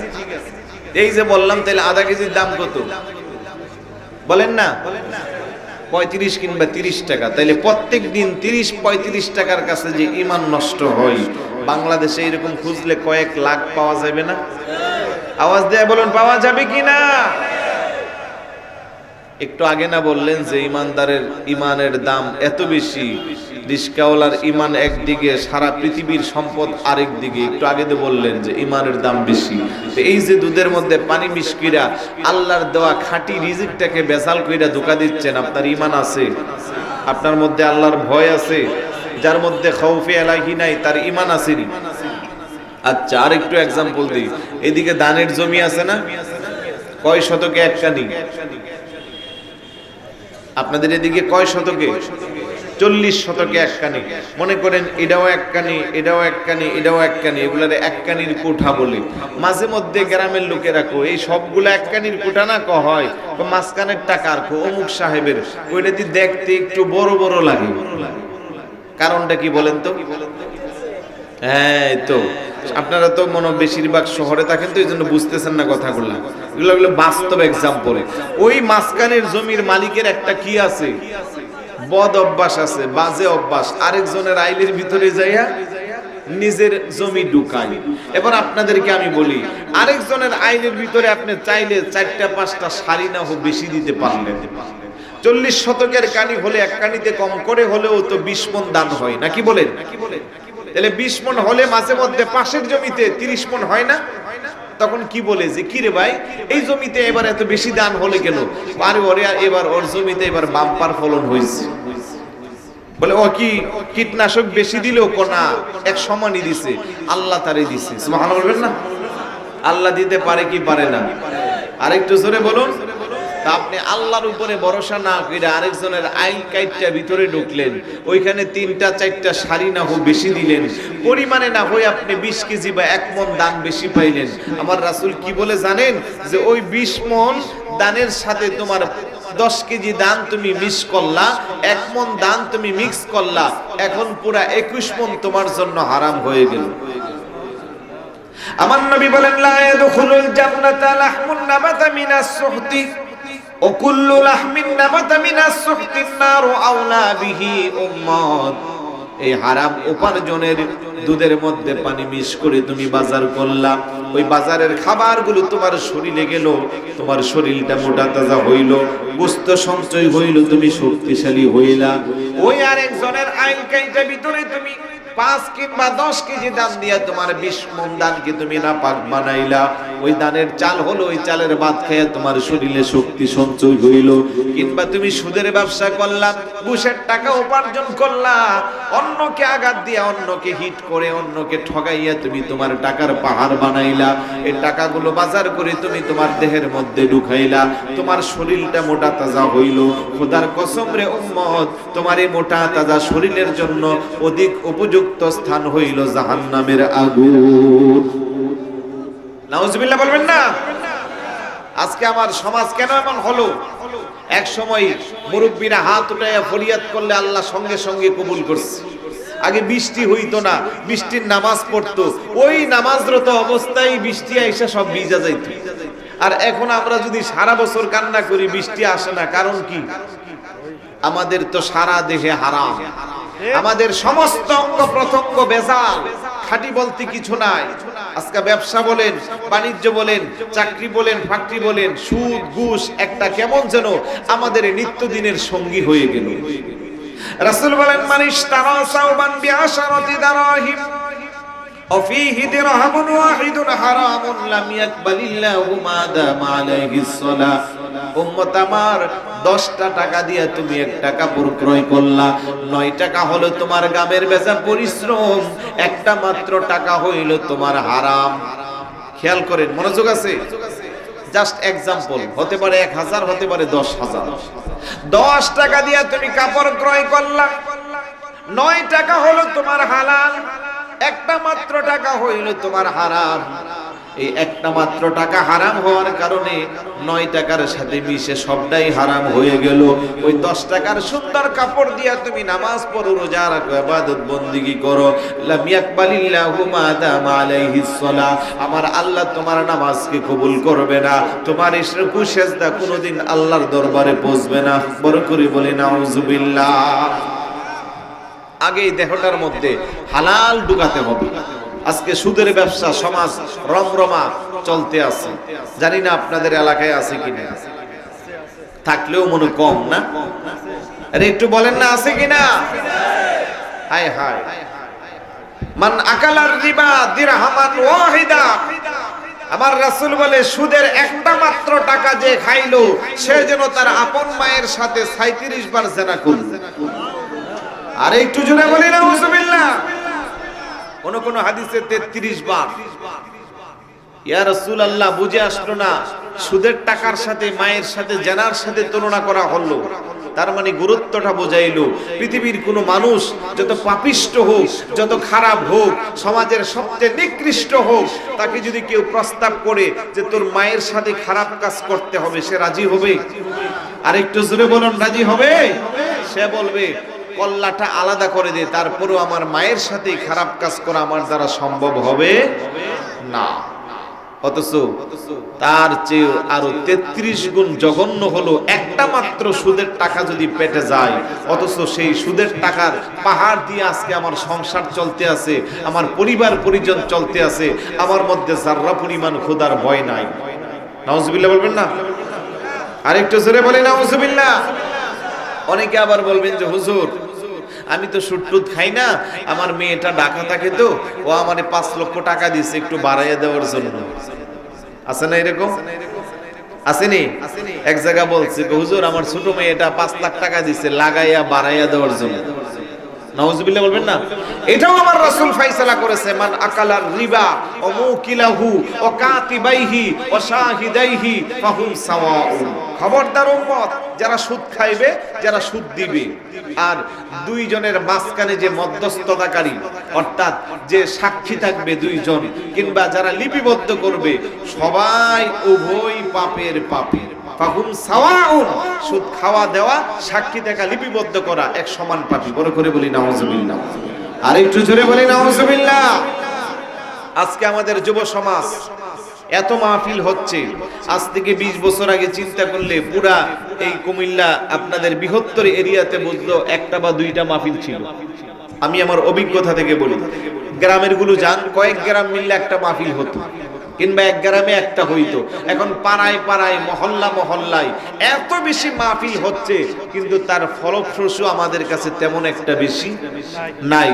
বলেন তো, আমার যুব সমাজ যারা মাদকাসক্ত হচ্ছে তার পরিমাণ বাড়ছে না কমছে? আরেকটু জোরে বলুন। আগে তো আরো কঠিন ছিল। আগে যারা মদ খাইতো, জুয়া খাইতো, তারপরে আপনার হেরোইন খাইতো, গাঁজা খাইতো, এগুলা তো নিতে কষ্ট হইতো। কারণ মদের বোতল নিয়ে এখান থেকে পদুয়া বাজার বিশ্বর থেকে এখানে হালুয়া পাড়া আসবে, তার মধ্যে আতঙ্ক সৃষ্টি করতো যে না জানি কখন কার হাতে ধরা খাই, এত বড় বোতল নিয়ে যাইবো। এখন তো আর বোতল টোতল লাগে না, মানিব্যাগের ভিতরে নাকি নেওয়া যায়। নাম জানো কি এগুলা? আওয়াজ এই এলাকা মনে নামই শুনছেন না আপনারা? আরে বলেন নাম কি? ইয়াবা। তার মানে বোঝা গেল আপনি তো হুজুর মানুষ, এই জন্য ইয়াবা কোন পোলা পাইনি, ইয়াবা ওখানে আরো কমাই রাখো বাবা। আর একটু জোরে বলেন কি বলে? বাবা। আমি বলবো বাবার ছোবলে আমার ইয়ং জেনারেশন ধ্বংস হয়ে যাচ্ছে। আজকে আমার যুবকরা, আমি যুবক ভাইদেরকে অনুরোধ করব, আপনি যদি সত্যিকারের একজন আশিক, আপনি যদি সত্যিকারের ইমানদার হতে চান, সত্যিকারের মুসলমান হতে চান, দুনিয়া আখিরাতের মর্যাদা যদি আপনি বাড়াইতে চান, আপনি এখনো সময় আছে। মাদকাসক্ত থেকে আপনাকে দূরে সরতে হবে। ইয়াবার ছোবল আমার সমাজকে ধ্বংস করে দিচ্ছে। ইয়াবা থেকে, মদ থেকে, গাঁজা থেকে, হিরোইন থেকে, এই ধরনের যতগুলা নেশা জাতীয় দ্রব্য আছে সবগুলাকে দূরে সরাইয়া রাসূলুল্লাহর জীবন চরিত্রে আদর্শবান হতে হবে। কথা বলেন ঠিক কি না? সন্তান কখন মা বাবার অবাধ্য হয়? মস্তিষ্ক যখন বিকৃত হয়ে যায়। আর একটাই মাদকাসক্তি একটা যুবকের জীবন, যৌবন, দুনিয়া, আখিরাত, পারিবারিক, সামাজিক, রাজনৈতিক, অর্থনৈতিক, এক কথা সব দিক দিয়ে আপনারে পঙ্গু বানাবার জন্য একটাই যথেষ্ট। যদি আপনি মদের নেশায়, আপনি যদি নেশা জাতীয় জিনিসের নেশায় পড়ে যান। আপনারা দেখছেন বাংলাদেশের ইতিহাস, ঐশী নামের একটা মেয়ে, কলেজ পড়ুয়া মেয়ে, যে তার বাবা মা দুইজনকে জবাই করেছিল। পুলিশ অফিসার দম্পতিকে জবাই করেছে। কেন? পরে দেখা গেল এখনো মেয়েটা জেলে আছে, সে মাদকাসক্ত। তার নৈতিকতা যখন নষ্ট হয়ে যায়, মোরালিটি যখন আর থাকে না, তখন মানুষ আর মানুষ থাকে না, মানুষ আর পশুর মধ্যে ব্রেইনটা সমান হয়ে যায়। তাই মদ খাইয়া, গাঁজা খাইয়া, নেশা করে 10 টাকার জন্য, 100 টাকার জন্য সন্তান বাবার পেটের মধ্যে ছুরি মারে। এমন দৃষ্টান্ত আছে না নাই? আর একটু জোরে বলুন, আছে না নাই? এই জন্য আপনাকে আমাকে বলে চলে যেতে হবে। আমার রাসূল বলেন, আদিবু আওলাদাকুম আলা সালাসি খিসালিন।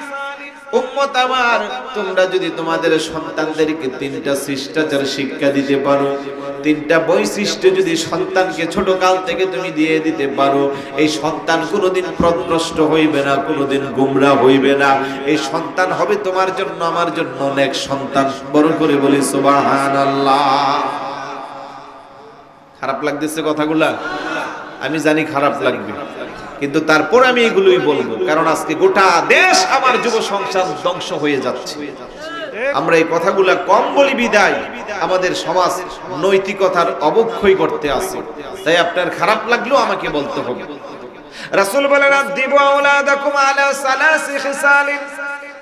উম্মত, তুমি তোমার সন্তানকে 3টা বিষয়ের শিষ্টাচার শিক্ষা দাও।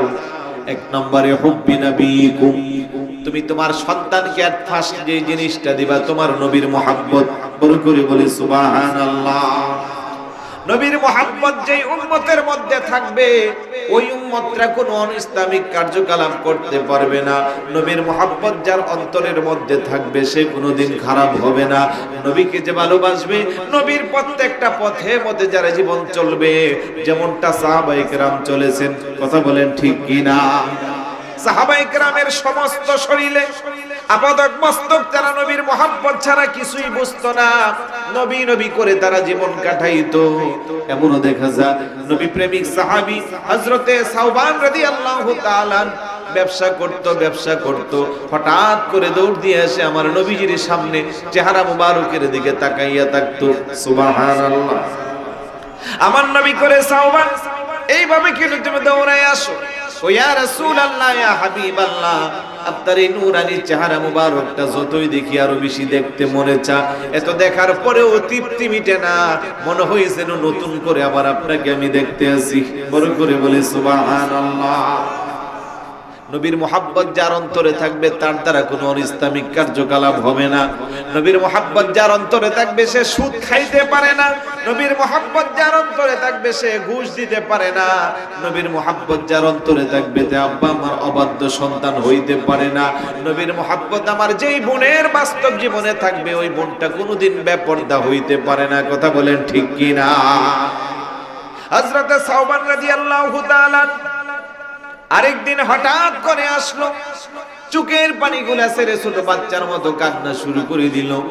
আমার নবী জিজ্ঞেস করে, সাওবান, প্রত্যেকদিন এসে মায়ের নজরে তাকাইয়া থাকো, আজকে দেখতে আসি ছোট বাচ্চার মতো তুমি বিনাইয়া বিনাইয়া কান্না করো, রহস্যটা কি? ডাক দেখো, ইয়া রাসূলুল্লাহ, ইয়া হাবিবাল্লাহ, আজকে হঠাৎ করে আমার স্মরণ আসলো, হাই হাই, এই দুনিয়াতে আমি যখন মন চা ব্যবসার মাঝখান দিয়ে নবীর চেহারা মোবারকটা দেখতে পারি, স্ত্রী সন্তানকে আমি সময় দেই, হঠাৎ করে যখন আমার মনে চায় আমার পেয়ারা রাসূলকে আমি দেখতে পারি। কিন্তু আমি সাওবান যদি আজকে মারা যাই, আমাকে যদি কবরে দাফন করা হয়, আমাকে যদি আল্লাহ জান্নাত দিয়ে একটা সাধারণ জান্নাত দিবে, আমার রাসূলের যদি বেসাল শরীফ হয়ে যায়, আমার রাসূলের যদি ইন্তেকাল শরীফ হয়, আমার পেয়ারা রাসূল তো জান্নাতের আলা বা আলা একটা মাকানে থাকবে, ওই জান্নাতে তো আল্লাহ আমাকে স্থান দিবে না, ওইখানে তো অন্যান্য নবী যারা সিদ্দিক যারা তারা থাকবে। সুতরাং এই দুনিয়া এত বেশি দেখার পরে পরকালে যদি আমি নবীরে না পাই, আমার এই জীবনের কোনো দাম নাই। বড় করে বলি সুবহানাল্লাহ। হযরত সাওবান চোখের পানি ছেড়ে কান্না করে ডাক দেখো, ইয়া রাসূলুল্লাহ, ইয়া হাবিবাল্লাহ, আজকের এই দিনে আপনার কাছ থেকে আমি একটা ওয়াদা নিতে চাই। আমি সাওবান দুনিয়াতে যখন যেমনে মন চাইলে দৌড়াই আপনারে দেখতে পারছি, আজকে আপনি ওয়াদা দেন, পরকালে আমাকে যে জান্নাতে দিবে আমি সেই জান্নাতে থাকবো না, আপনি যেই জান্নাতে থাকবেন সেই জান্নাতের খাদেম হিসেবে আমাকে কবুল করবেন কি? আল্লাহু আকবার বলেন। কত বেশি ভালোবাসতো সাহাবারা আমার নবীকে। হযরত সাওবান চোখের পানি ছেড়ে কান্না করে, আমার নবী আশ্চর্য হয়ে গেল, কি জবাব দেওয়া যায়? আমার আল্লাহ ডাকদা বলে, জিবরাইল যাও যাও, তাড়াতাড়ি যাও, আমার বন্ধু নবীর কাছে যাই, আমি আল্লাহর পক্ষ থেকে এলানটা জানাইয়া দাও। কোরআনুল কারীমের 5 নাম্বার পারা সূরা নিসার 69 নাম্বার আয়াতটা নাজিল হয়ে গেল। আল্লাহ বলেন, ওয়া মাইয়ুতিল্লাহা ওয়ার রাসূল ফাউলাইকা মা'আল্লাযীনা আন'আমা আল্লাহু আলাইহিম মিনান নাবিয়্যিনা ওয়াস الصديقين والشهداء والصالحين وحسن أولئك رفيقا سبحان الله বলবেন না? আমার আল্লাহ কমাইতু ইল্লাহু ওয়ার রাসূলা, যারা আল্লাহ এবং আল্লাহ রাসূলের ইতাআত করবে, ফাউলাইকা মা'আল্লাযীনা আন'আমা আল্লাহু আলাইহিম, তারা ওই সমস্ত ব্যক্তিদের সঙ্গী হবে যাদের উপরে আমি আল্লাহ নিয়ামত দান করছি। তারা কারা? আমার আল্লাহ কুমিনান নাবিয়্যিনা ওয়াস সিদ্দিকিনা ওয়াস শুহাদা ওয়াস সালিহিন, নবী যারা, সিদ্দিক যারা, শহীদ যারা, আল্লাহর ওলি যারা। বড় করে বলি সুবহানাল্লাহ। এই আয়াত যখন নাজিল হইল সাহাবারা সবচেয়ে বেশি খুশি। এই আয়াতের সাথে মিলে আমার নবী কালমার ও মান আহবাবতা, যে যাকে ভালোবাসে তার সাথেই তার হাসর নাসর হবে। এই জন্য আমার নবীকে হুব্বি নাবিকুম, সন্তানকে যদি তোমরা নবীর মুহাব্বত শিষ্টাচার শিক্ষা দিতে পারো, ওই সন্তান কোনোদিন নাফরমান হইবে না, ওই সন্তান দ্বারা কোনো অনিসলামিক কার্যকলাপ হইবে না। কথা বলেন ঠিক কিনা? আরেকটু জোরে বলেন ঠিক কিনা? তারপরে আমার নবী বলেন, ওয়াহুব্বি আহলি বাইতিহি, 2 নম্বরের শিক্ষা হবে সন্তানকে তুমি নবীর আহলে বায়াতের শিক্ষা দিবা। কারণ নবীর পরিবার পরিজন যারা ইসলামের মধ্যে তাদের ভূমিকা আছে না নাই? আমি চিন্তা করলাম নবীর আহলে বায়াতের মহব্বতের কথা কেন নবী তাকিদ দিল। শেষ পর্যন্ত আমি পেয়ে গেলাম নবীর কলিজার টুকরা, শহীদে দস্তে কারবালা, সাইয়্যিদুশ শুহাদা, জান্নাতের কোটি কোটি যুবকদের সর্দার ইমাম হুসাইন রাদিয়াল্লাহু তাআলা ইসলামের জন্য যে কষ্ট করেছে তার ঋণ আমরা কোনোদিন শোধ করতে পারবো না। আর একটু জোরে বলুন, পারবো? কত বেশি বিসর্জন দিয়েছেন, একসাথে দেশের মায়া ত্যাগ করেছেন, সন্তানের মায়া ত্যাগ করেছেন, সম্পদের মায়া ত্যাগ করেছেন, শেষ পর্যন্ত নিজের বুকের তাজা রক্ত বিসর্জন দিয়েছেন। আপনাকে আমাকে শিক্ষা দিয়েছে, নানাজানের উম্মতেরা সত্যিকার অর্থে যদি আমার নানাজানকে তোমরা ভালোবেসে থাকো, মুহাব্বত করে থাকো, তোমাদের গোটা জীবন চলে যাবে। তোমাদের সন্তানের মায়া ত্যাগ করতে হবে, সম্পদের মায়া ত্যাগ করতে হবে, কিন্তু তারপরেও নানাজানের রেখে যাওয়া ইসলাম থেকে দূরে সরা যাবে। আরেকটু জোরে বলুন, যাবে। কিন্তু আজকের মুসলমান কোথায় আমাদের সেই ইমাম? আমার পূর্বে মাওলানা আনোয়ার হোসেন কাদেরী আবু বকর সিদ্দিক রাদিয়াল্লাহু তাআলা আনহুর ব্যাপারে কথা বলেছে, যার শানে আমার রাসূল বলেন, সাহাবারা তোমরা যদি দুনিয়া থেকে কোনো জান্নাতি মানুষ দেখতে চাও, আইয়ানজুরা ইলা আবি বকরিন, আমার আবু বকরের দিকে দৃষ্টি দাও। আরেকটু জোরে বলি সুবহানাল্লাহ। আফদালুল বাশার বাদাল আম্বিয়া, নবীদের পরে যিনি এই পৃথিবীর শ্রেষ্ঠ মানুষ, তার চেয়ে উত্তম মানুষ আর কেহ না নবীদের পরে। সুবহানাল্লাহ বলবেন না? ওই আবু বকর সিদ্দিক রাদিয়াল্লাহু তাআলা আনহু নবীকে কম ভালোবাসছে না বেশি? বেশি। আমার নবী জিজ্ঞাসা করে, আবু বকর আপনার প্রিয় জিনিস কি? আবু বকর সিদ্দিক রাদিয়াল্লাহু তাআলা আনহু, হুজুর আমার প্রিয় জিনিস হইল মাত্র তিনটা। বলেন কয়টা? এটা আওয়াজ দেয়া বলুন। এই যুবকদেরকে যদি জিজ্ঞাসা করি তোমার প্রিয় জিনিস কি, একজন দাঁড়ায় বলবে, হুজুর আমার প্রিয় জিনিস হইল ক্রিকেট খেলা। আরেকজন বলবে আমার প্রিয় জিনিস ফুটবল খেলা। আরেকজন বলবে যে নামি নামি রেস্টুরেন্টে যাইয়া শুধু ভালো ভালো খাবার খাওয়া। বাস্তব না বাস্তব? বিশ্বকাপ ফুটবল খেলা আসলে দেখা যায় আমার দেশের পোলাপেনের মাথার চুলের কাটিং দেখলে ভয় লাগে। দেখি মানুষের মাথা না হনুমানের মাথা বোঝা যায় না। চিন্তা করি যারা কাটে তারাও কেমন দক্ষ কারিগর, এত কাটিং মাথার ভিতরে কেমনে বসে? এর যুবক ভাই তোমার মাথায় কাটিং কেন? হুজুর আপনারা তো হুজুর মানুষ, মসজিদ নিয়ে থাকেন, এগুলো বুঝবেন না। তো কেন তোমার মাথার চুলের অবস্থা? এদিকে চুল আছে, এদিকে নাই, এদিকে লম্বা, এদিকে বেঠে, এদিকে খাটো। ও এটা আমি একজন খেলোয়াড়রে পছন্দ করি, তো ওনার মাথার চুলের কাটিং আছে না নাই? ওই খেলোয়াড়ের নাম যেন কি? কি রোনাল্ডো, আরো জানে কি মেসি, তারপরে কি টিউমার নেইমার। এই কোথায় আফ্রিকা ইউরোপে থাকে, ওরা সবাই হলো খ্রিস্টান বৌদ্ধ।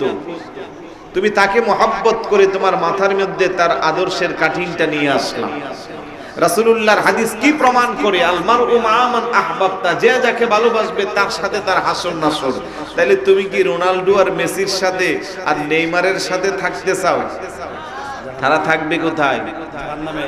আরেকটু জোরে, কোনো সন্দেহ আছে নাকি? কারণ তারা তো বেঈমান। তো বেঈমান তো কোনোদিন জান্নাত পাইবে না। তাহলে তুমি কি তাদের সাথে জাহান্নামে থাকবা?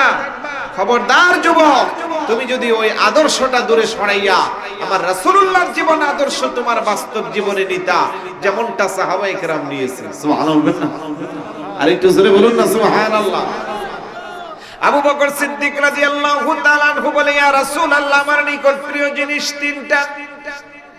এক নম্বরে কি? কান্নাজরু ইলা ওয়াজহিকা, আপনার চেহারা মুবারকের দিকে তাকানো। যত দেখি গো নবী দেখার তৃপ্তি মিটে না, আরো বেশি বেশি দেখতে মনে চা। বড় করে বলে সুবহানাল্লাহ। দুই নম্বরে কি? ইনফাকু মালি রাসূলিল্লাহ, আমার আল্লাহ আমারে যে সম্পদ দিয়েছে ওই সম্পদগুলো ইসলামের জন্য আপনার কদমে দান করা। সুবহানাল্লাহ। তিন নম্বরে কি? আমার একটা কন্যা সন্তান আপনার খেদমতে দেওয়া। আল্লাহু আকবার বলেন। গোটা জীবনে তিনটা প্রিয় জিনিস, তিনটাই নবী কেন্দ্রিক, তিনটাই আল্লাহর দরবারে কবুল হইছে, তিনটাই আমার আল্লাহ মঞ্জুর করছে। সুবহানাল্লাহ। তোমার আমার নবী কেন্দ্রিক নাই, এই কারণে তোমার আমার মর্যাদাও নাই। রে যুবক, কোথাকার নেইমার মেসি চুলের কাঠিন দিয়ে তুমি রাস্তায় হাঁটো, তোমার লজ্জা লাগে না? অথচ দাড়ি রাখা আমার নবীর একটা সুন্নত।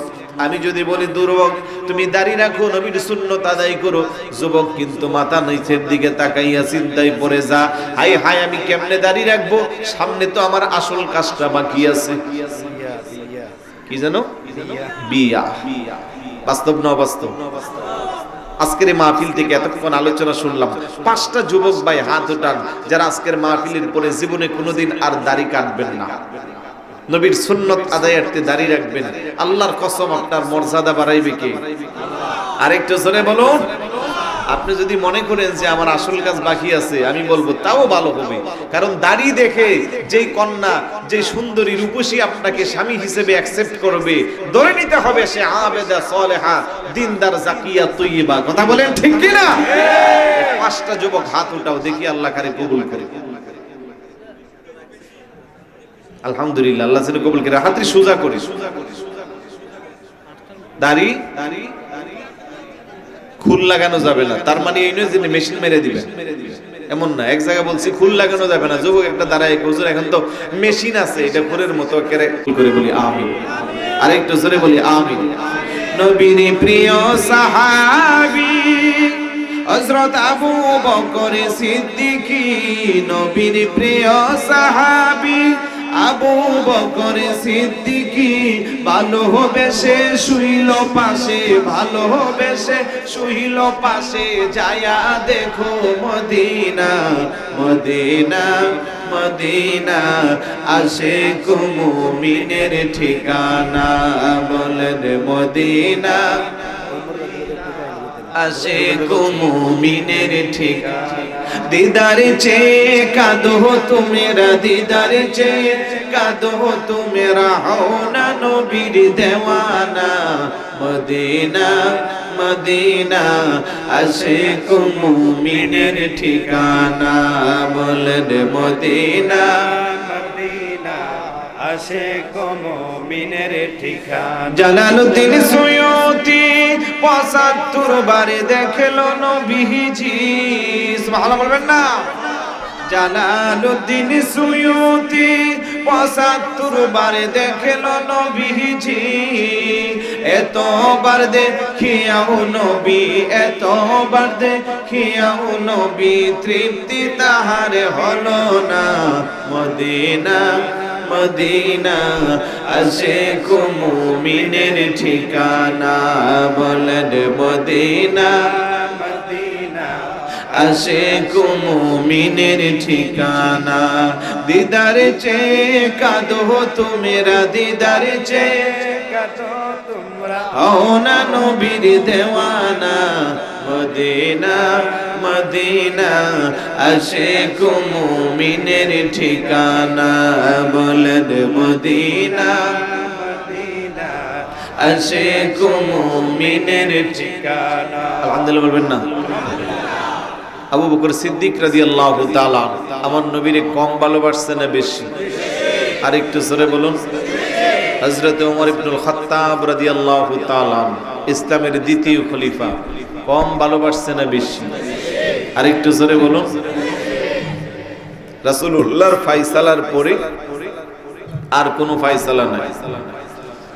রাসূলুল্লাহ কোনো একটা মীমাংসা করে দিচ্ছে, তারপরে যদি এই মীমাংসার জন্য কেউ হযরতে ওমরের কাছে গেছে, ওনার ফয়সালা দিল তরবারি দিয়ে তার গর্দানটারে আলাদা করে দেওয়া।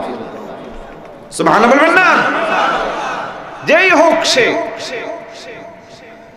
ফয়সালা করে দিল রাসূল। এক ব্যক্তি গিয়ে আপনার কাছে আসছি, কারণ আপনি তো খুব ইনসাফ নিয়ে কাজ করেন, আপনি তো খুব আমানতের সাথে ফয়সালা দেন। হুজুর এরকম ফয়সালা করছে, আমার তো মন মুক্ত হয় নাই। রাসূলুল্লাহ ফয়সালা করছে তোমার কাছে, তারপরেও মন ভরে নাই, আমার কাছে আসছো? বলে হ্যাঁ। তাহলে একটু দাঁড়াও, আমি আসতেছি। ভেতর থেকে তরবারি আইনা গর্দান আলাদা করে দিচ্ছে। আল্লাহু আকবার বলবেন না? কত বেশি নবীকে মহব্বত করছে। ইসলাম গ্রহণের ঘটনা অনেকেই জানে। ছুটেছিল আমার পেয়ারা রাসূলকে হুজুরের সামনাসামনি যাওয়ার পরে রাসূলের নূরানি চেহারা মুবারক দেখে আস্তে করে তরবারিতে নিচে দিয়া আল্লাহর পেয়ারা রাসূলের বুকে চলে গেছে। ওই ওমর ইবনুল খাত্তাব রাদিয়াল্লাহু তাআলা আনহুর শাসনামলী হযরতে খাব্বাব রাদিয়াল্লাহু তাআলা নবীর একজন সাহাবী একদিন এসে সামনে বসে ছোট বাচ্চার মতো চোখের পানি ছেলে কান্না করে। হযরত ওমর জিজ্ঞাসা করে, রে ভাই খাব্বাব, কেন তুমি চোখের পানি ছেড়ে ছোট বাচ্চার মতো বিনাইয়া বিনাইয়া কান্না করো? ডাক ডাক ওই আমিরুল মুমিনিন, হঠাৎ করে আমার কেন যেন একটু অনুতপ্ত হলো। আজকে যদি আমি মারা যাই, কালকে যদি আমার কবরের মধ্যে শোয়াই, ওই কবরে আমার কি অবস্থা হবে? আমি ওই কবরে আমার নবীর শাফাআত পাইব কি পাইব না, এই জন্য আমার মধ্যে একটু চিন্তা হয়। আল্লাহু আকবার বলেন। হযরত ওমর দৃষ্টি দিয়া দেখেন খাব্বাব রাদিয়াল্লাহু তাআলা আনহুর জিহ্বার মধ্যে বড় বড় ছিদ্র দেখা যায়। আল্লাহু আকবার বলেন। ডাক ডাক করে, ভাই খাব্বাব, তোর জিহ্বার মধ্যে লম্বা লম্বা ছিদ্র দেখা যায়, কারণটা কি? ওই আমিরুল মুমিনিন, শুধু জিহ্বার ছিদ্র দেখে আপনি আশ্চর্য হইবেন, আর কিছু দেখবেন না। ও কি দেখাইবা? আস্তে করে জামাটা খুইলা দিল। এবার দেখা যায় পিঠের মধ্যে লম্বা লম্বা, পিঠের মধ্যে গোশত বলতে তেমন কিছু দেখা যায় না, কয়লার আগুনের পুরার দাগ।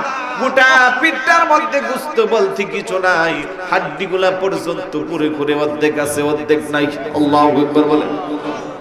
হযরত ওমর ডাক ডাক করে, ভাই খাব্বাব, কেন তোমার চোখের এই অবস্থা? ডাক দিয়া কই, আমিরুল মুমিনিন, যেদিন আমি কালমা পড়ে মুসলমান হয়েছিলাম, ইসলামের প্রথম যুগে আমি কালমা পড়েছি, আরবের কাফের মুশরিক বেঈমানের আমার হাত পা চারটার মধ্যে রশি দিয়া বাইদা বিশাল বড় মরুভূমির মধ্যে নিয়া উত্তপ্ত কয়লার মধ্যে আমারে শোয়ায়া আমার বুকের মধ্যে বিশাল বড় পাথর দিয়া চাপা দিয়েছে, আমার হাত পা চারটার মধ্যে রশি দিয়া বাইদা আমার জিহ্বাটারে টেনে টেনে বের করেছে, লম্বা লম্বা খেজুর গাছের কাঠার আঘাত দিয়া জিহ্বাটারে ছিদ্র করছে, আর বলছে, রে খাব্বাব, এখনো সময় আছে, যেই নবীর মহব্বত নিয়ে কালমা পড়ে মুসলমান হইলি, তাড়াতাড়ি কালমাটা ভুইলা যা, না হয়তো কি আমরা এইভাবে জ্বালাইয়া পুড়াইয়া শেষ করব। আমি তাদের জবাবে বলেছিলাম, আমি খাব্বাব একবার না, দুইবার না, শতবার না, হাজার বার যদি তোরা আমাকে শাস্তি দিস, যতক্ষণ আমার এই দেহের মধ্যে প্রাণ থাকবে, আমি ততক্ষণ আমার নবীর মহব্বত ছাড়বো না, কালমাকে বলবো না। চিৎকার করে বলে সুবহানাল্লাহ। কঠিন মজবুত তাদের ঈমান ছিল, তারপরেও চিন্তা করছে যে মারা গেলে পরে ঠিকানা কি জান্নাত হবে না জাহান্নাম হবে। আর সেই তুলনা আপনার আমার কি অবস্থা? নামাজ ঠিক মতো পড়ি না। আজকে বড় দুঃখ লাগে, মসজিদগুলো এত সুন্দর করে সাজানো, আজ থেকে 50 বছর আগে, 20 বছর আগে মসজিদ ছিল টিনের, ছিল ছনের, বৃষ্টি আসলে নামাজ পড়লে ভিতরে পানি ঢুকতো, আর এখন এক একটা মসজিদ দেখলে মনে হয়েছিল জান্নাতের টুকরা। দুঃখজনক হলেও সত্য, ভিতরে গেলে ঠিক মতো মুসল্লি পাওয়া যায় না। কথা বলেন ঠিক কিনা? আমরা তো 92 থেকে 95 পর্যন্ত বলা হয় বাংলাদেশকে মুসলিম কান্ট্রি হিসেবে, তাহলে আমাদের দেশে তো এমন দৃশ্য এটা মেনে নেওয়া যায় না। তার মানে আমরা ঠিক মতো নামাজ আদায় করি না। আমাদের মাহফিলের পরিচালক মাওলানা খাজা বাকি বিল্লাহ সাহেব আছেন না? আছে। আপনাদের মসজিদটা কোন দিকে? এদিকে। কয়তলা? দুতলা। শুক্রবারে কি অবস্থা মুসল্লির? একতলা পুরাইয়া দুতলাও পুরাই, ছাদের মধ্যেও হয়, সামনে বারান্দা থাকলে ওইটাও হয়। আচ্ছা, শুক্রবারে আসরের সময় মুসল্লি কতটুকু? আপনার চাকরি যাইব না বলেন, সমস্যা নেই, কারণ হক কথা বললে আবার কালকে হুজুরের বিরুদ্ধে স্লোগান দিব যে উনি চট্টগ্রাম থেকে আসছে, উনি কি জানছিল নাকি, আপনি সত্যটা বলছেন কেন? তাহলে আসরের সময় 4, 5, 6, 7 কাজ। মাগরিবের সময় ভিতরটা পুরা, এশারের সময় ফজর। আচ্ছা দেখ, জিগায় লাভ নাই, কারণ এক জায়গায় জিগাইছি পরে ফজরটা বলছি পরে ইমাম সাহেব চুপচাপ বই রয়েছে। অবশ্যই এটা ইন্ডিয়া শিলচর হাইলাকান্দি, চুপচাপ বসে রয়েছে ইমাম সাহেব, কিছু বলেন। আমি কি বলবেন তো একটা, আরেকজন মুসল্লিটাকে কি বলবো, হুজুরে নিজেই তো আসে না। ফজরের সময় হুজুরে আসে না, তো মুসল্লি যখন বলছে হুজুর আবার ওইটাকে আসবো কেমনে, আমারই সব করতেও, তালা খুলতেও, আজান দিত, একামত দিত, ইমামতি, মুয়াজ্জিনি, মুসল্লি সব আমার করতে, এই জন্য আমি বাড়িতে পড়ে ফেলি। এই হইল আমাদের অবস্থা। কথা বলেন ঠিক কিনা? আচ্ছা বলেন তো ভাই, শুক্রবারে জুমায় যদি একতলা পুরাইয়া, দুতলা পুরাইয়া, ছাদ পুরাইয়া, সামনের বারান্দা সহ পুরাইয়া যা, ওই মানুষগুলা কি বিকাল 3:30টার স্পেশাল ফ্লাইটে সবাই সিঙ্গাপুর যা? এই মানুষগুলা আছে কিনা? আছে। তাহলে বোঝা গেল বেশিরভাগ মুসল্লি হইল সাপ্তাহিক মুসল্লি। তারা এক সপ্তাহে একবার নামাজ পড়তে পছন্দ করে। আবার একজন আরেকজনকে দোস্ত 5,000 টাকা দিয়ে ঈদের সময় পাঞ্জাবিটা কিনছি, অন্তত সপ্তাহে একদিনে যদি না পড়ি কোন সময় আবার তেলাপোকা পাঞ্জাবিটা কাটতে ফেলবে, আছে না? তার চেয়ে আরো বেশি মুসল্লি আছে বাৎসরিক মুসল্লি, বছরে 2 দিন নামাজ পড়ে, আছে নি? এই কুমিল্লা এলাকা নাই ও বাপ, ওরা যে গরম থাকে ওই দিন পাতলা পাল্টা পাঞ্জাবি পরে ভিতরে সেন্টু গেঞ্জি উপর দিয়ে দেখা যায় গিয়া প্রথম কাতারে কয় আর দেখে 9টা জামাতের টাইম তো 9টা 5 মিনিট হইলে ইমাম সাহেবরে ডাক দে বারে বারে, ঘড়ির দিকে দেখেন কয়টা বাজে, অথচ পুরা রমজান মাস কোনো রোজা নাই নামাজ নাই, কথা কোন ঠিক কি না? কুরবানি দেয় না কিছু না, অথচ তাদের ঈদগাহে যাওয়াও তাদের জন্য রাসূল নিষেধ করেছে। রাসূল বলছেন ফালা ইয়াকুরবান্না মুসাল্লানা, তারা যেন নামাজের মুসল্লা ঈদগাহর দ্বারে কাছে না যায়, অথচ তারা গিয়ে ওইখানে খবরদারি করে নামাজি পড়ে মোটে মাঠে বছরে 2 দিন আবার খবরদারি করে, কথা কোন? রমজানের রোজা রাখে না, ইফতার মাহফিল আবার মিস দেয় না, ইফতার মাহফিলও শুধু মিস দেয় না তাই না, ওইখানে গিয়ে আবার মজা মারে। ইফতার মাহফিলে দেখবেন আগে আগে চলে যায়, গিয়া মুরব্বির লোকে কয় ভাই রে আজকের রোজা যেই গরম হুজুর, আজকে যে রোদ উঠছে কই যে একবারে ফাইটটা যেতেছে, অথচ যাওয়ার আগে 3.5 গ্লাস শরবত মেরে গেছে, আছে না নাই? আরেকটু জোরে বলুন, আছে না নাই? খবরদার, যা কিছু করি না করি 7 সমুদ্র 13 নদীর ভিতরে যাইও যদি রোজা ভাঙ্গি, স্ত্রী সন্তান আত্মীয় স্বজন কেউ জানে না, যিনি জানেন উনি কে? আরেকটু জোরে বলুন কে? প্রত্যেকটা কাজ একমাত্র করতে হবে আল্লাহকে খুশি আর রাজির জন্য, আল্লাহ আল্লাহর রাসূলকে খুশি আর রাজির জন্য। আজকের মাহফিল থেকে 10টা ভাই হাত উঠায়া ওয়াদা দিবেন যে আগামীকাল ফজর থেকে নামাজের সূচনা শুরু করব, জীবনে কোনোদিন ইচ্ছা করে আর নামাজ কাজা করব না। সবাই করব, সবাই। হায়রে বাঙালি এত বোকা, 10 জন বলাতে দেখে আরেকজনের দিকে হাত উঠাইছিল। আপনার কি মন চায় না 10 জনের একজন হইতেন? লটারি তো 40 লক্ষ টাকার লটারি বিক্রি হয় 1 কোটি, পা মাত্র একজন, তখন তো মিস করেন না। আর নামাজ পড়লে পাইবেন সরাসরি আল্লাহর জান্নাত, জান্নাতে যাইতে মন চায় না? আর একটু জোরে বলুন, মন চায় না? 10 জন বলাতে গনে গনে 10 জন হাত উঠাবেন, একটু হাত উঠান সবাই, পড়বেন তো সবাই? আর একটু জোরে বলুন, পড়বেন?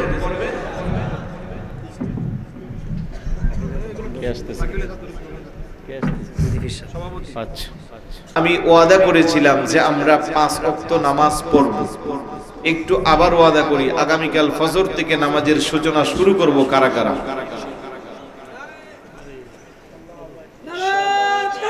আল্লাহ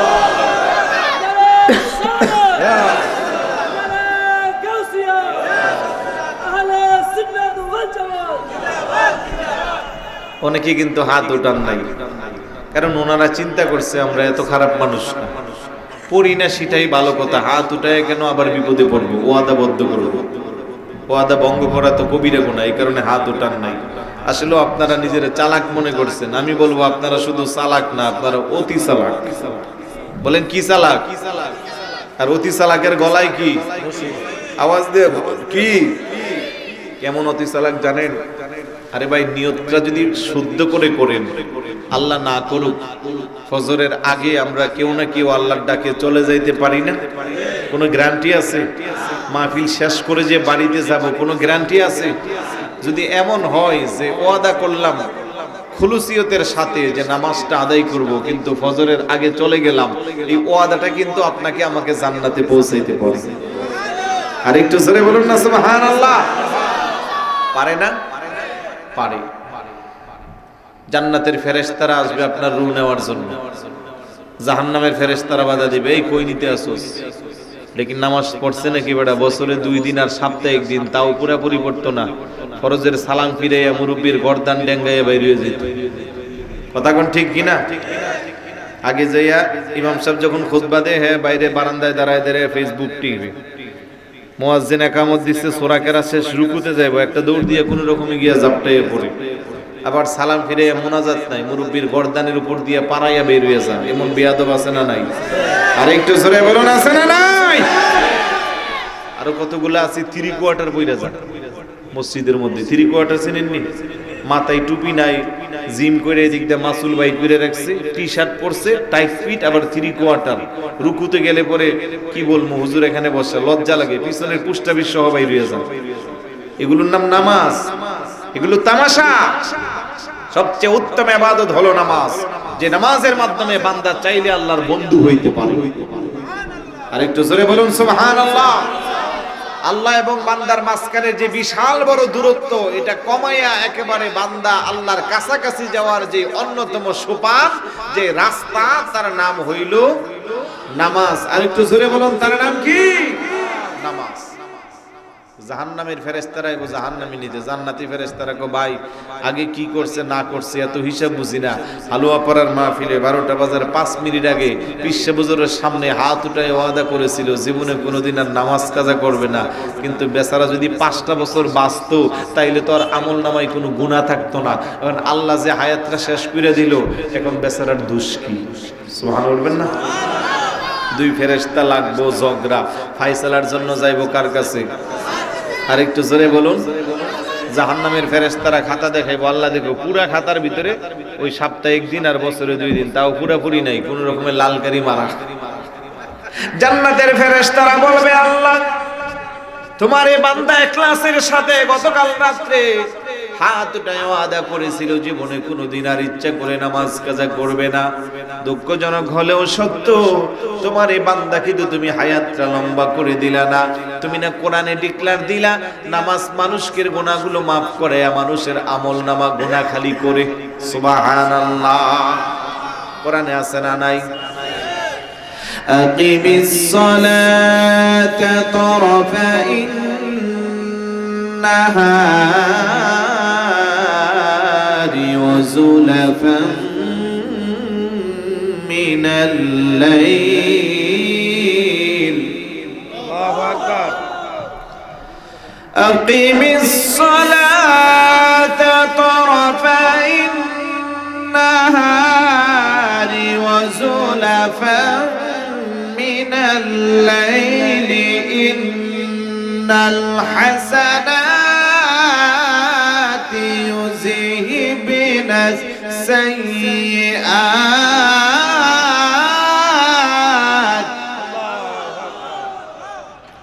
যালিকা যিকরা লিয-যাকিরিন।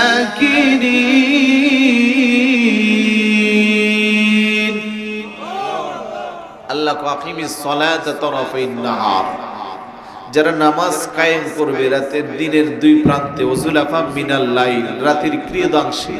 মুফাসসিরিনে কেরাম বলেন দিনে রাতে মিলাইয়া 5 ওয়াক্ত। বলেন কয় ওয়াক্ত? ও ইন্নাল হাসানাত, নামাজের এই নেকিগুলা ইযহিবিনাস সাইয়্যাত, তাদের গুনাহগুলাকে দূরে সরাইয়া দিবে। সুবহানাল্লাহ বলবেন না?